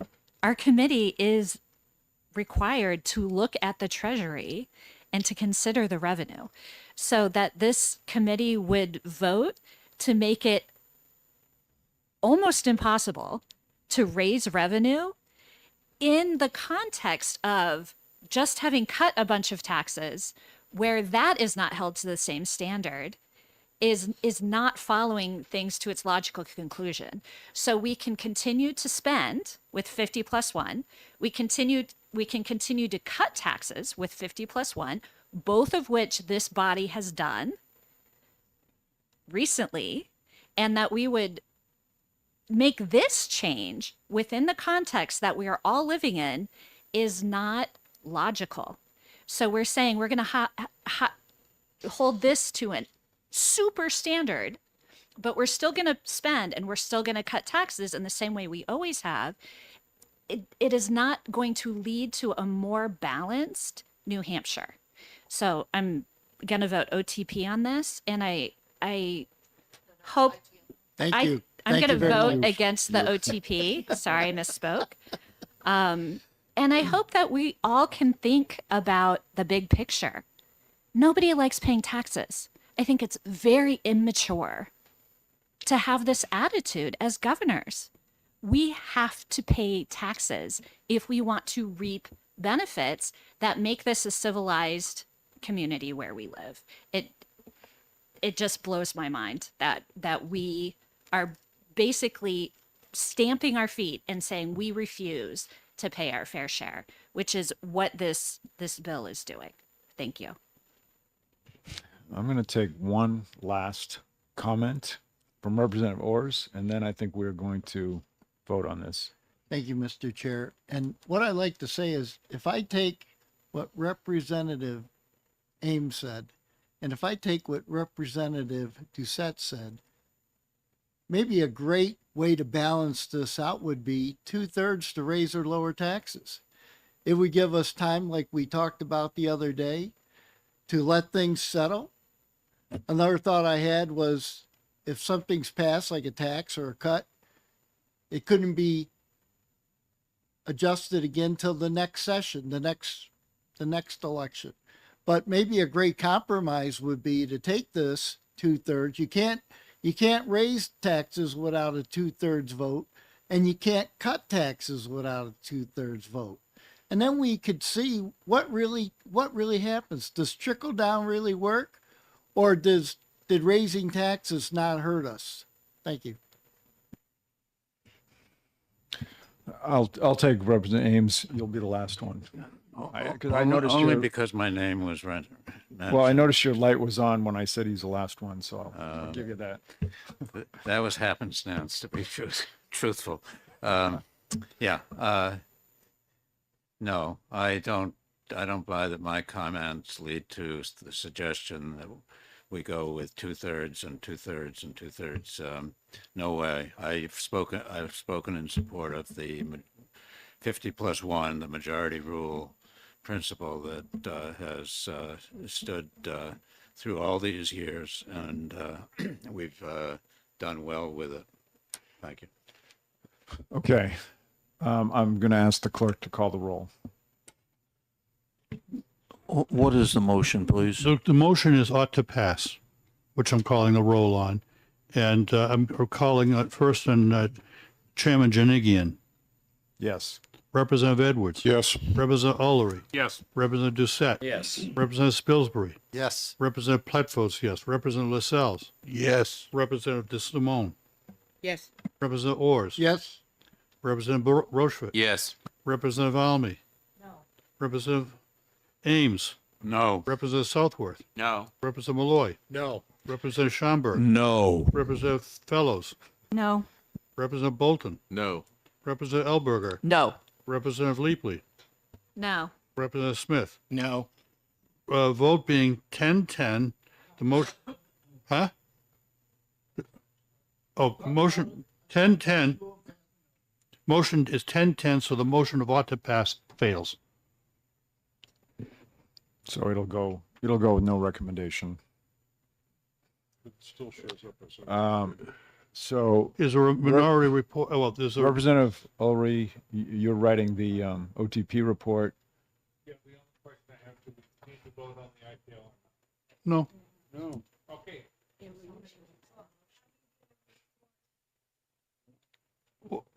The- Maybe yes. You might have to do this. Vote on ITL as the alternative. You think there has to be a vote? Well, this, I guess this is the first time we've run into this, but we'll just do it and then we'll confirm later. We don't need to vote on ITL to get a group. We're ITL just gonna report. take an ITL vote for the Representative Doucette. Thank you, Mr. Chairman. I would offer, you're going to end up with the same effect. It made a No. difference in that last vote because there was an amendment Started with that ITL. somebody may or may not voted different, but it's going to go with no recommendation and Yeah, you don't need the ITL. Okay. either way.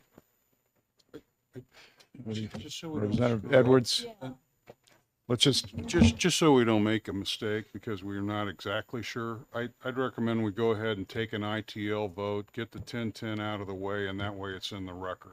All right. It'll still go forward as No a recommendation. default OTP. yeah, okay, I'm all right with that. That's what I think. Let's, Who's making the motion to ITL? all right, Representative Almy, ITL, second from Representative Elberger.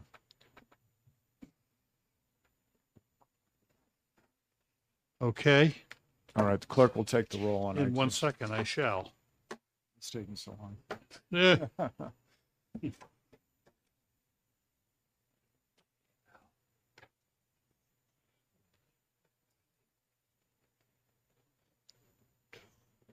Okay, Edwards.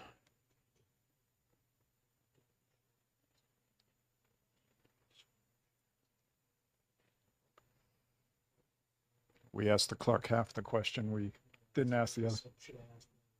Yeah.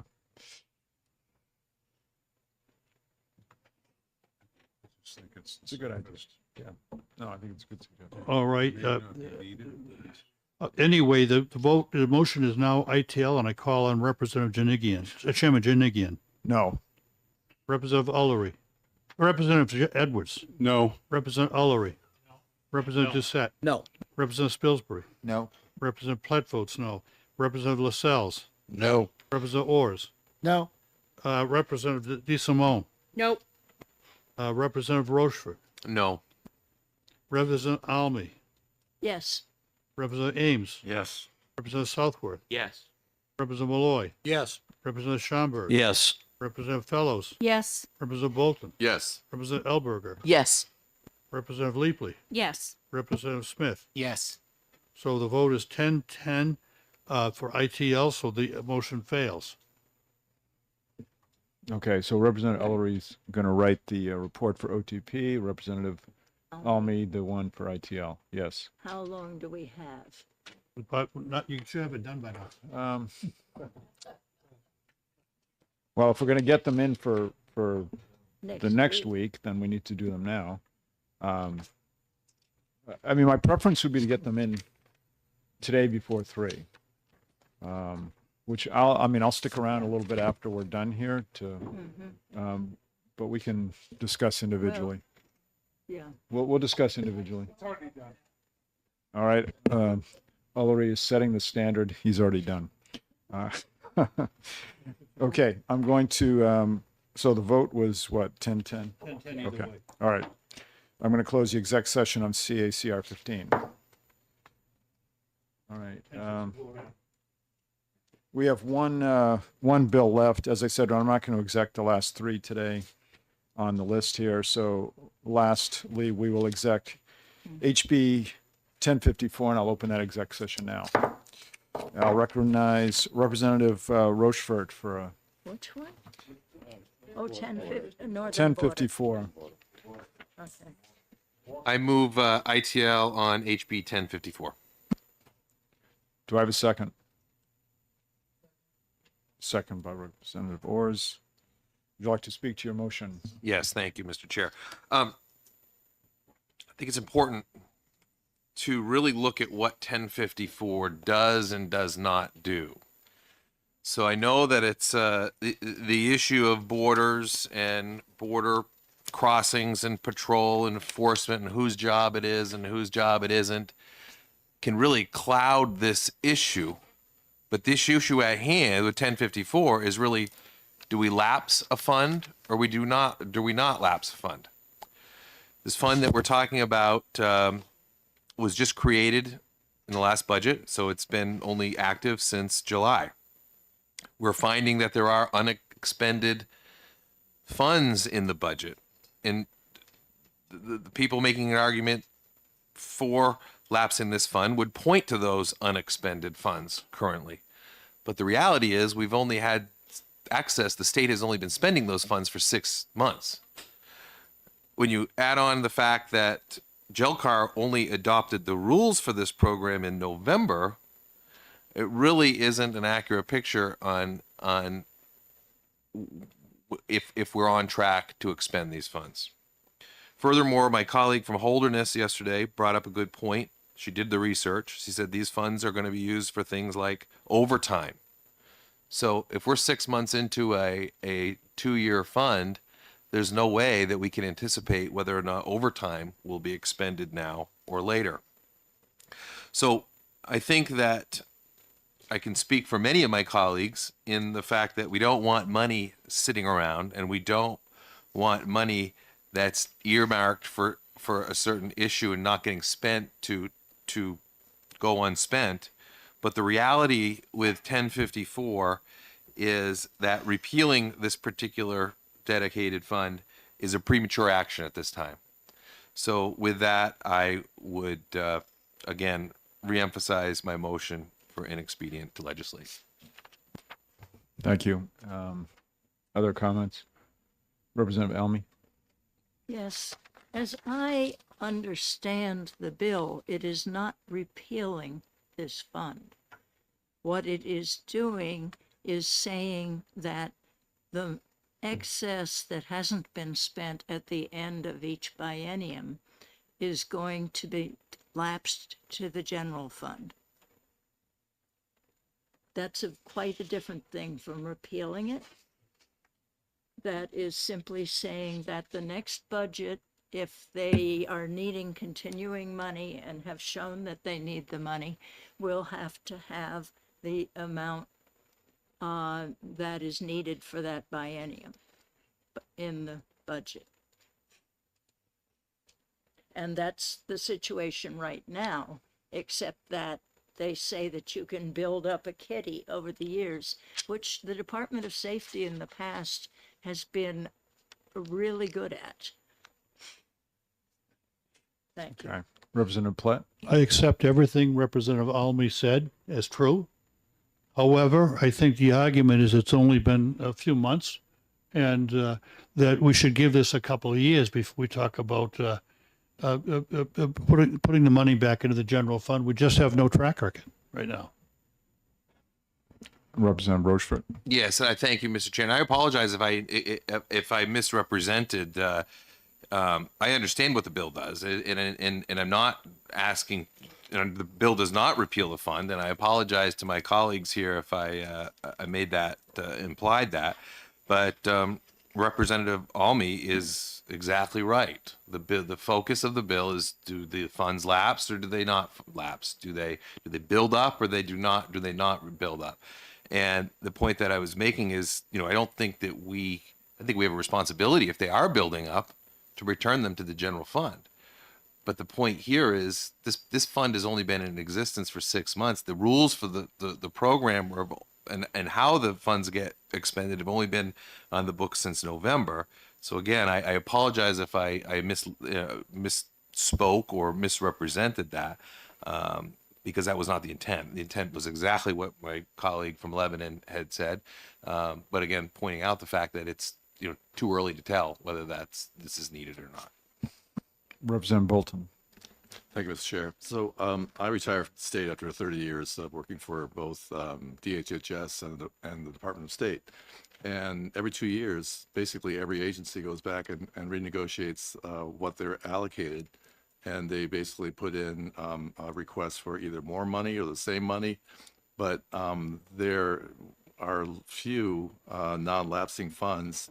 And if they are non-lapsing funds, then those get much more scrutiny. They have generally, hopefully, at least a group of people that oversee that are unbiased. And regardless, if this is an important entity that should survive, their funds will get reappropriated every biennium. And if they need more funds, then they'll go back to the legislature and seek more funds. And the legislature would probably be sympathetic to that. So I think allowing it to lapse is probably a very good thing for this fund and the Department of Safety. So thank you. Representative Edwards? Thank you, Mr. Chair. So the state has no shortage of funds that are non-lapsing. It's not unusual to have non-lapsing funds. Generally, I want all the funds to lapse so that finance can take another look at it. Finance just debated this not too many months ago, really, and determined that in this case, having the funds non-lapsing makes sense because this is a brand new program requiring the cross-coordination of multiple jurisdictions, federal and local, doing a number of things to include refining their communication equipment, which can be a longer lead time procurement, to working out coordination techniques. And given that the money was just allocated not all that long ago, it would be expected for something that complex to take a while to get done. And this money was allocated to get a particular project done. Because it is non-lapsing, all that means is that this project can be completed. We can determine in the next budget cycle if additional projects or additional money is needed, but the determination was made that this project was vital to New Hampshire and this is the amount of money to do it. And the non-lapsing respects the fact that it's new and we could not anticipate the project management schedule associated with it. So I would recommend that this bill that this fund remain non-lapsing. Thank you. Representative Fellows? Yes, I'd like to point out that there are restrictions on how the money in this fund can be used. It's restricted to primarily overtime. which could be for local police, state police, fish and game, or health and human services, not health and human services, Homeland Security. And some money can be spent for equipment. There's still another whole year to go by in the existing appropriation that they have for the biennium, which gives them plenty of time to buy their equipment. I don't think they need a huge amount of equipment, because these officers that will be participating already are employees of either the local or the state, and they have their equipment in place. And that's the primary. And they don't need. They're not trying to build a new facility that would certainly justify non-lapsing, and they're not going to be doing anything like a new software system or any major project like that. So there's just no reason that it can't be lapsed. And the Department of Safety, they will participate in the regular budget process, and they are going to know what they want to ask for in the different categories in terms of overtime versus equipment, and they're in the best position to do that, coordinating with their partners. The advantage to lapsing money is that it goes to surplus, and it can be used for things across any of the needs that we have in the state. For example, right now, what are people looking at in terms of how we have surplus, and how would that surplus be used? And the state is facing things like, definitely more money is needed for the settlement cases at the Youth Development Center. And there are many other projects and services that have a really urgent need for money. So that's another reason to lapse the money, because it becomes available, and it's excess money that they didn't spend when you get to the end of the biennium that can be used for other services. Representative Almy? I have a question for Representative Edwards. On most of the money, as I understand, was going to be spent on overtime. How is that not a recurring expense? That would not be a single project. The project as submitted was defined by getting these multiple jurisdictions working with each other and securing the border, which is what a lot of the overtime was for.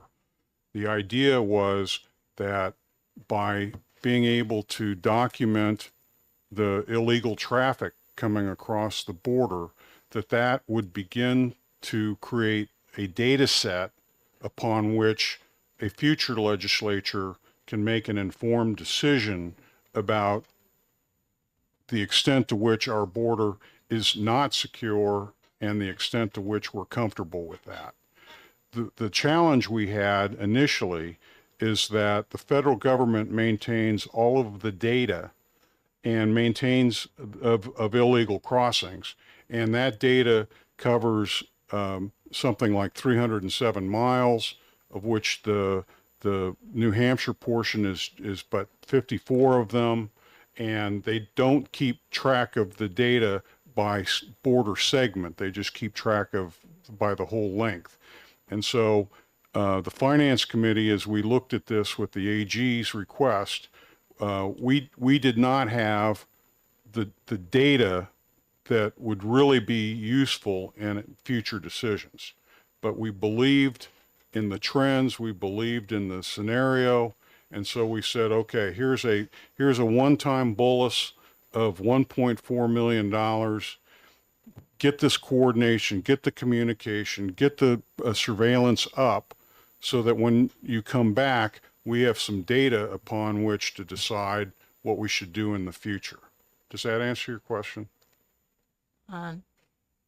Yes, except that we've got the data now. The ACLU extracted it from the federal government. I'm sorry, I'm not going to believe them. I think we need to collect our own data. I'm sorry.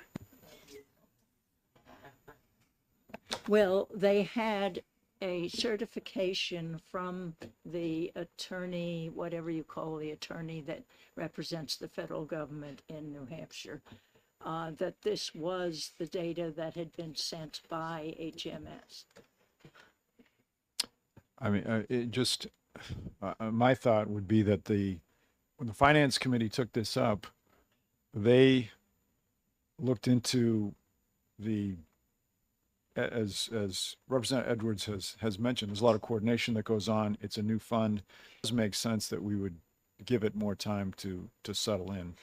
Because Representative Edwards, you made the statement that there are a lot of non-lapsing funds, and that this is not unusual, and especially where it's a new fund. Why are we rushing to do something? Why don't we let it settle in and see what happens? Representative Leapley, followed by Representative Elberger. Thank you, Mr. Chair.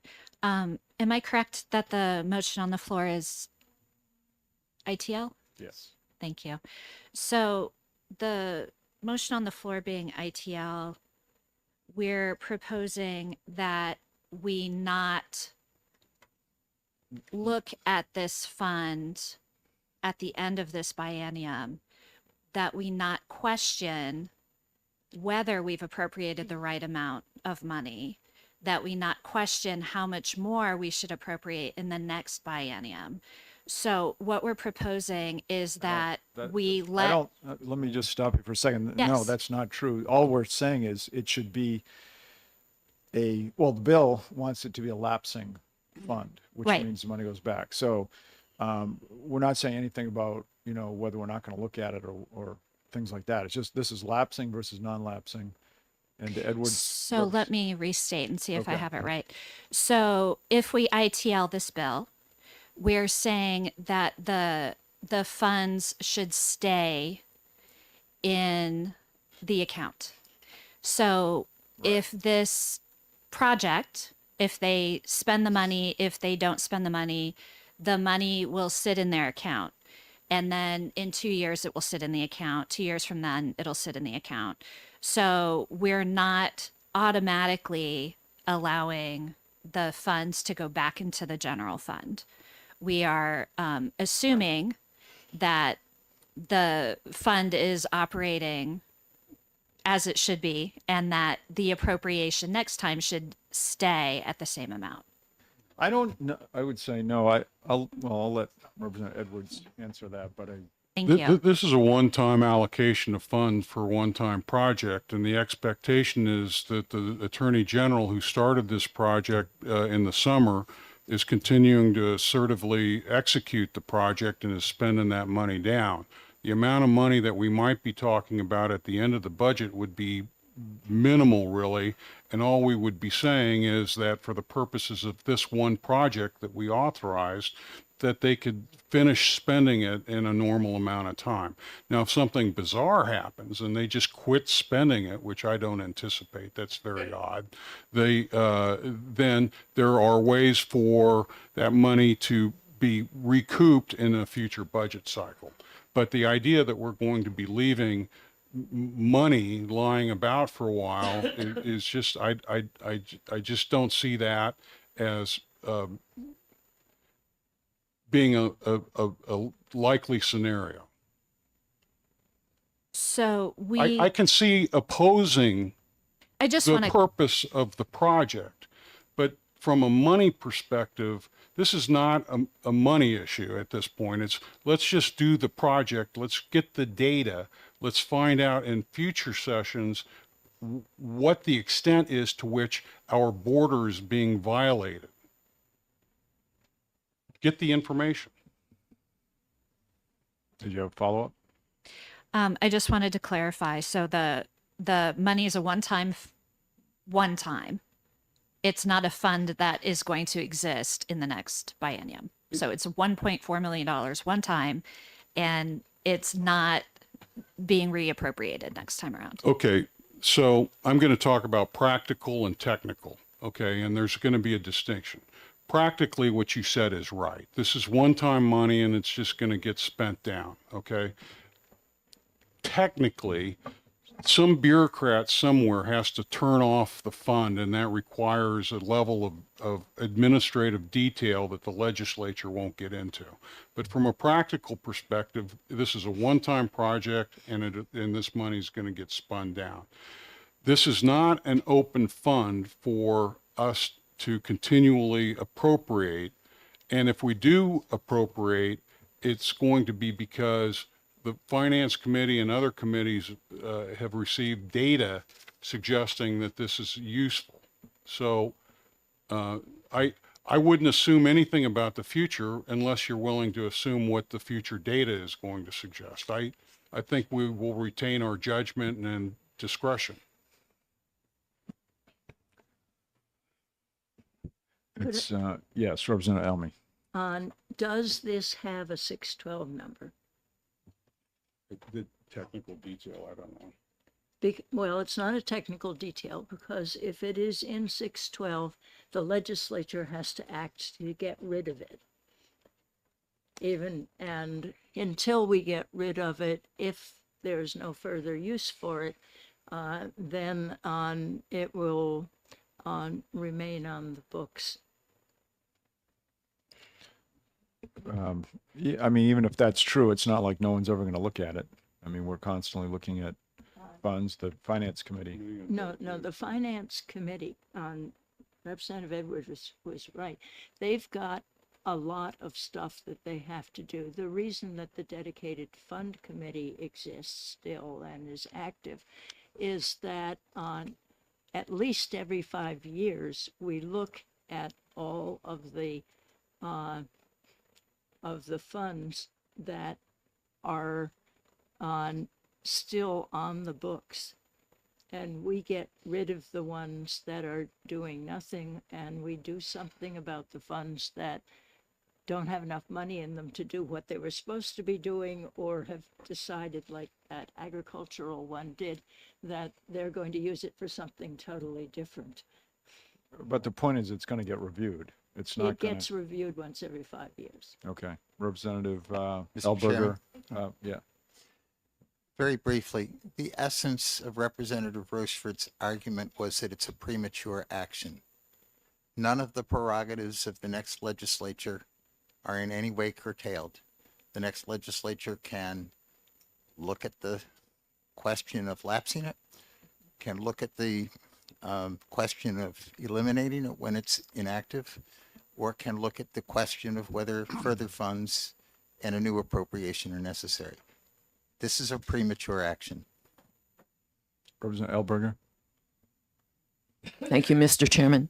I guess that I must have been ignorant about the fact that this is, as Representative Edwards points out, a one-time project. If this is a one-time project, presumably it has an end date. If it's a one-time project, you're shaking your head no. So if it's a one-time project, how will we know when it's done?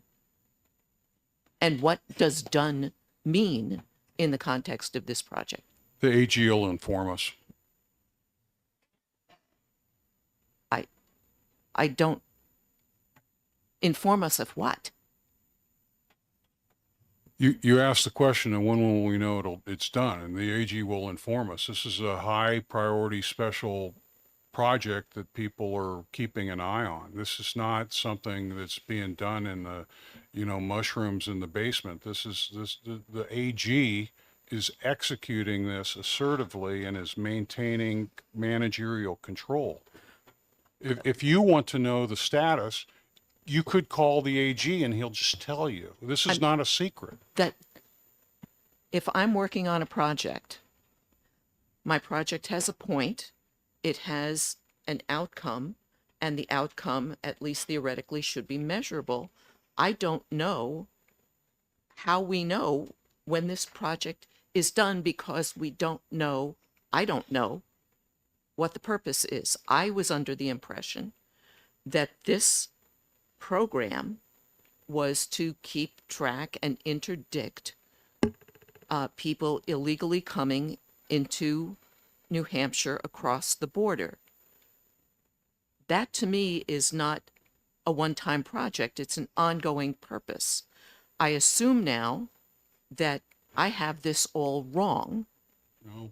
So how is that, if I'm accurate, I don't understand how this is a one-time project rather than an ongoing activity. We'll let Representative Edwards answer. Thank you, Mr. Chair. The other thing that I said in this meeting is that it's also to fund communications equipment, because as you get up along the northern border there, the ability to communicate across international lines and even within New Hampshire's northern borders is extremely limited. So some amount of the money that's for this project is explicitly for communications equipment. And in order to figure out what kind of communications equipment they needed, they would have to work out what sort of international laws, this is more than I had said before, but they have to work out the international complexities of communication law at the border. It's a major problem that law enforcement cannot talk to each other up there. They cannot do that now. So if we get this communication equipment in place, these jurisdictions can coordinate their activities better and create a better net to catch illegal crossings. So we didn't know how long it would take. It's being executed, and if you'd like, I'll call the AG this afternoon and find out the status. But the question is, should this fund lapse or not? And I'd say it should not lapse. It should let the project execute, and it's not like we're going to waste time on it. I'm hearing contradictions. It's an ongoing project, but it's a one-time project. We need the funds to be ongoing. If we need the funds to be ongoing, we need to have accountability on those funds. The expenditure was okayed through 2025, correct?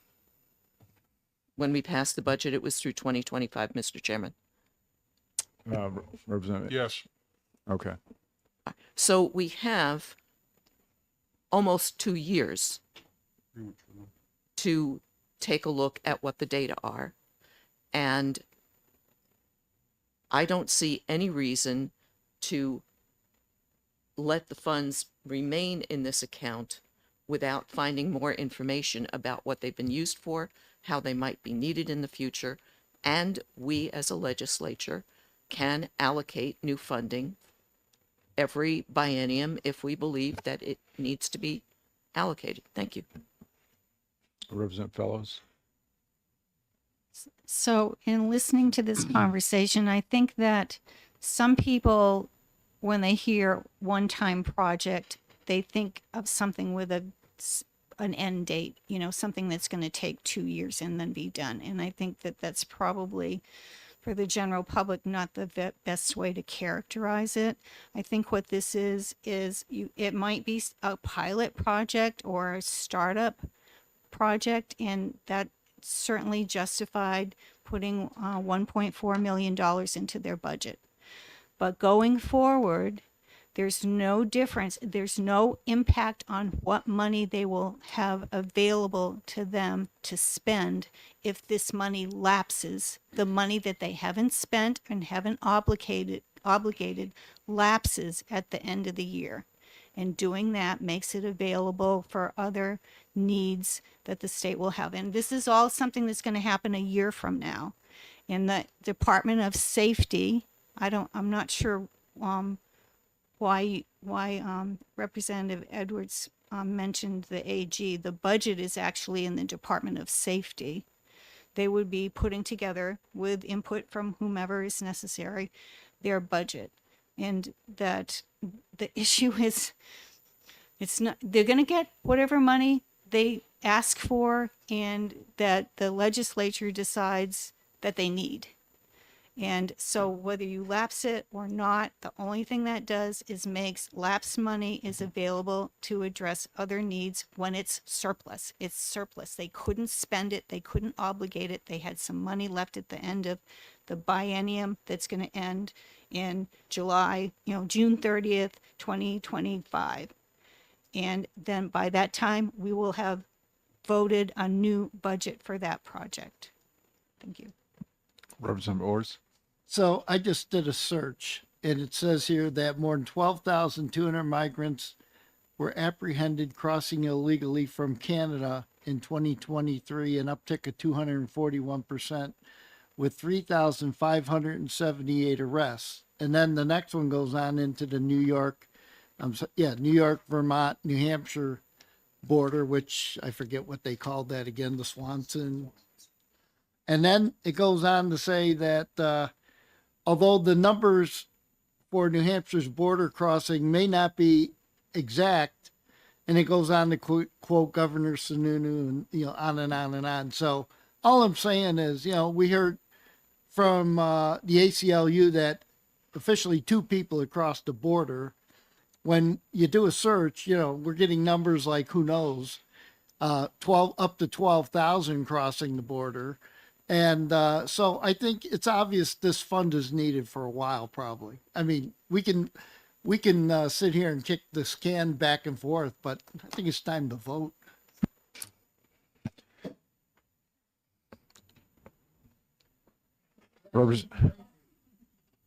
Representative Leapley.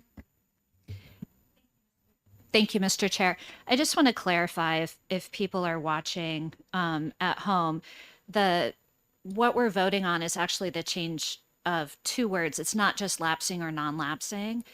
It says the law now, it says the fund shall be non-lapsing and continually appropriated.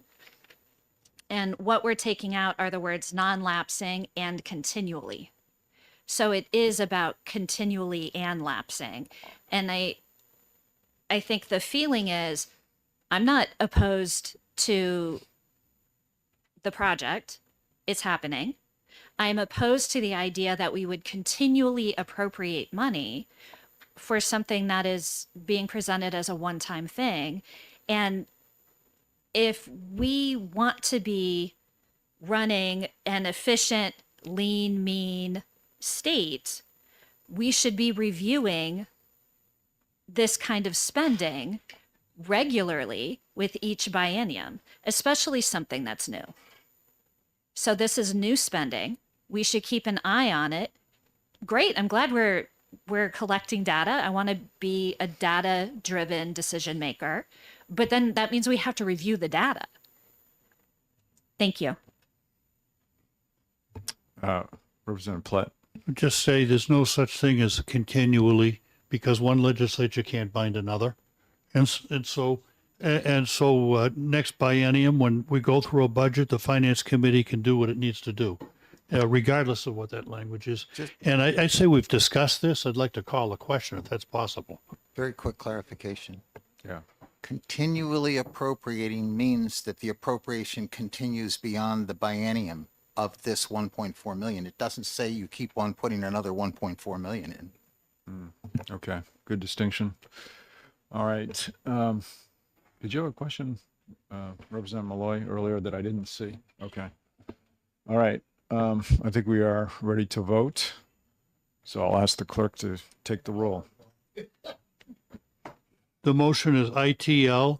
I call on Chairman Janigian. Yes. Representative Edwards.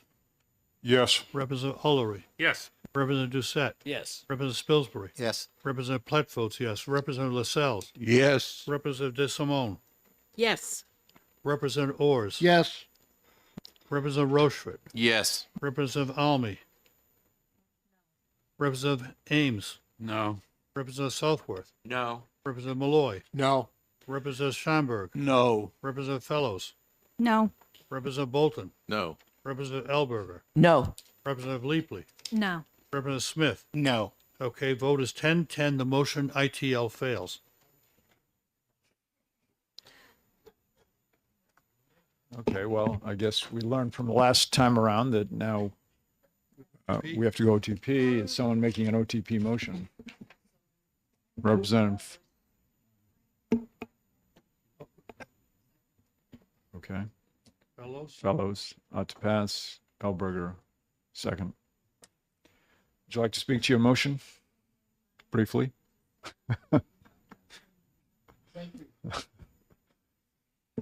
Okay. I'll ask the clerk to take the roll on OTP.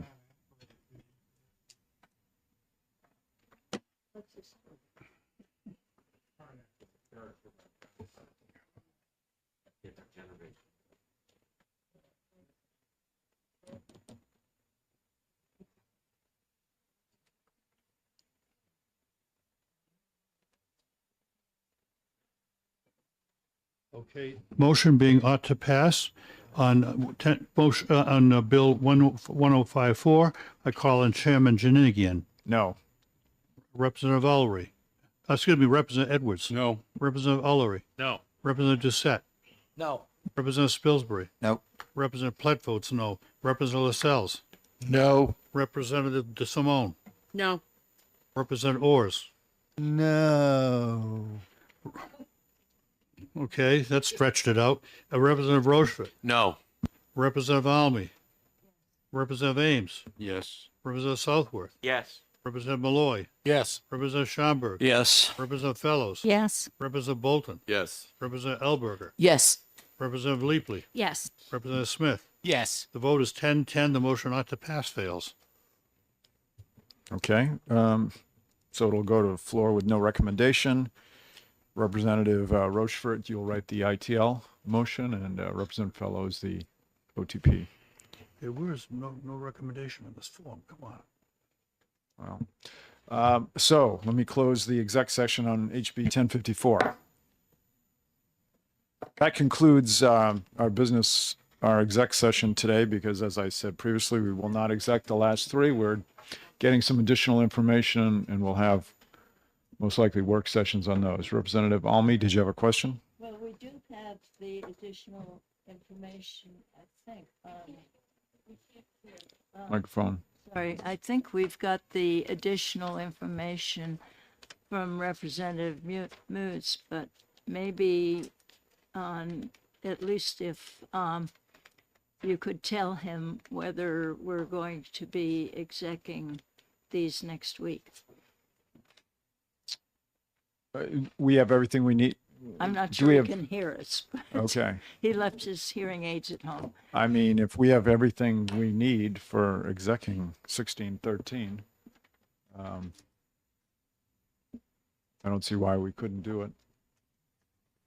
So we have, so I take that back. We'll take a look at 1613 and yes, did you have a question? I just wanted to apologize to Representative Almy for my outburst when she mentioned that organization with 4 letters. That was inappropriate, and I do apologize. I hope you'll accept that apology. Thank you. Yes. Thank you. So we'll take a look at 1613 and decide whether we go to a vote or not. So I'll open the exec session on HB 1613. And Could you recognize wait a minute. Representative Moots? Actually, Or get everybody to read the amendment? okay, yes. Somebody needs to make a motion on it first. Actually, I'm gonna take a 2-minute recess on this for a second. I haven't had a chance to read this amendment. I don't even know what we're talking about. Can we please put this off to next week? That's what I was just taking a recess. I think we Okay. need to put it off. So we have your amendment. Thank you, Representative Muse. And we'll consider it. We'll put this on the list for next week. Thank you, Mr. Chair. What the amendment does, just so you know, is the Department of Environmental Services raised some Significant questions and objections, I think, during the public hearing. What this does is effectively address their exemptions. It turns the fund that would be created into a non-lapsing fund, which was one of the biggest things. It also provides more flexibility to the Commissioner of Environmental Services to be able to essentially spend any funds that are left over after the initial contamination that the settlement was received for has been remediated. So if there are leftover funds, it provides a lot more flexibility than the original bill around what those funds can be spent on. So it still requires that that the money be spent on remediating or addressing environmental contamination in some way.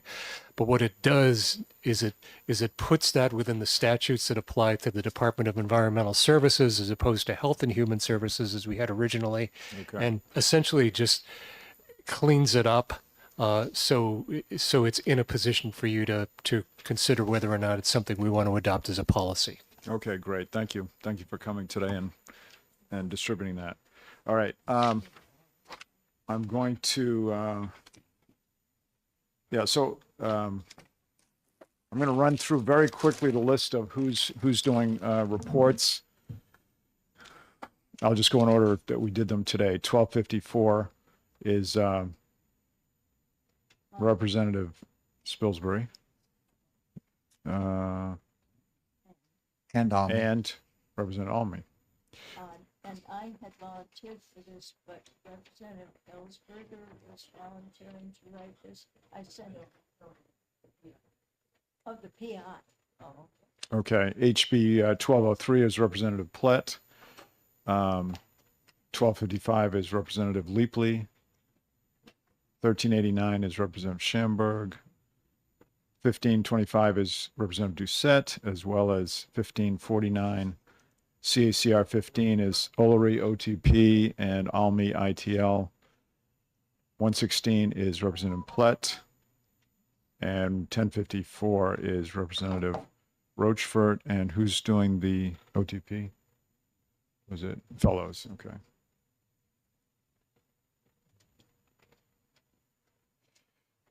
Okay. I'd like, it would be ideal to get as many in today as possible, but I realize it is 1:05.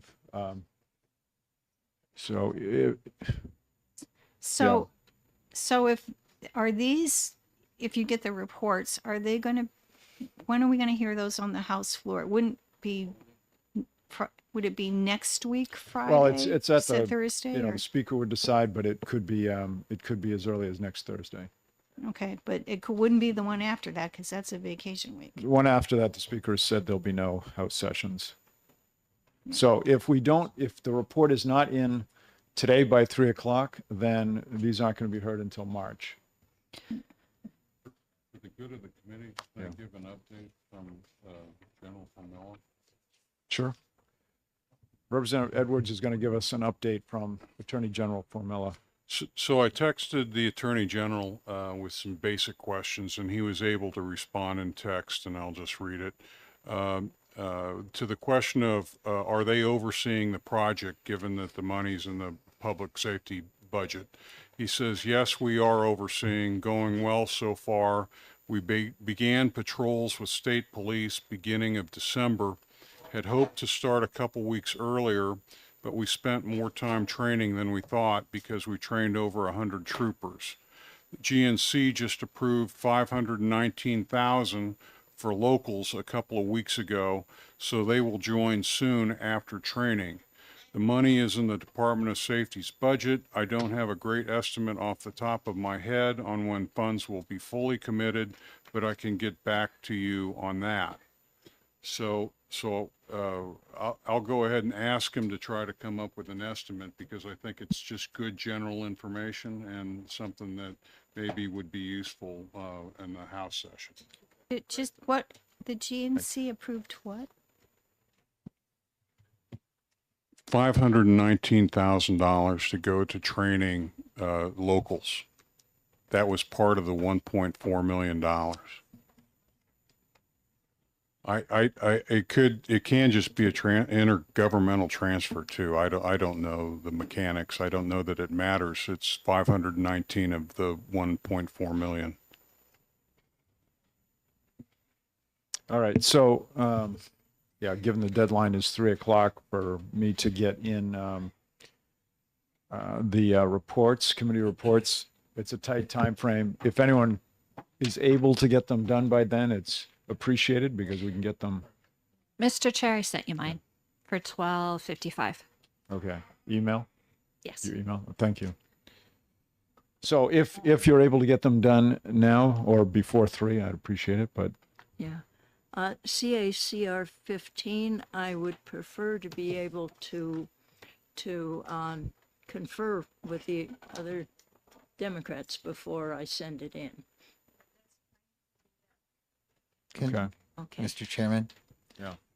can I suggest that on the 3 bills where we divided evenly, that a little bit more time and consideration be given to the reports and that we not try and rush those onto the calendar for the 22nd? It seems that's how others feel. I think that makes sense.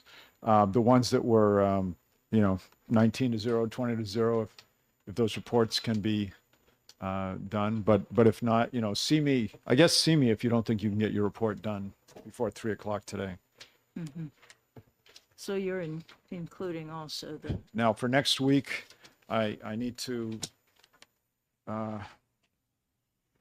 figure that out. There are 4 new bills in the committee. I'm probably going to have a public hearing on each of those 4. And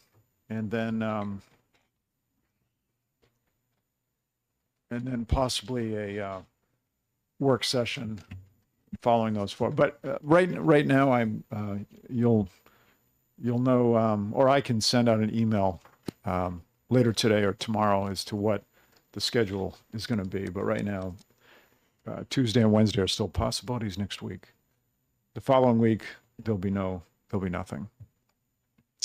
All right, I think that does it for today. Excuse me, Mr. Chairman. Yeah, Will you be executing bills next week?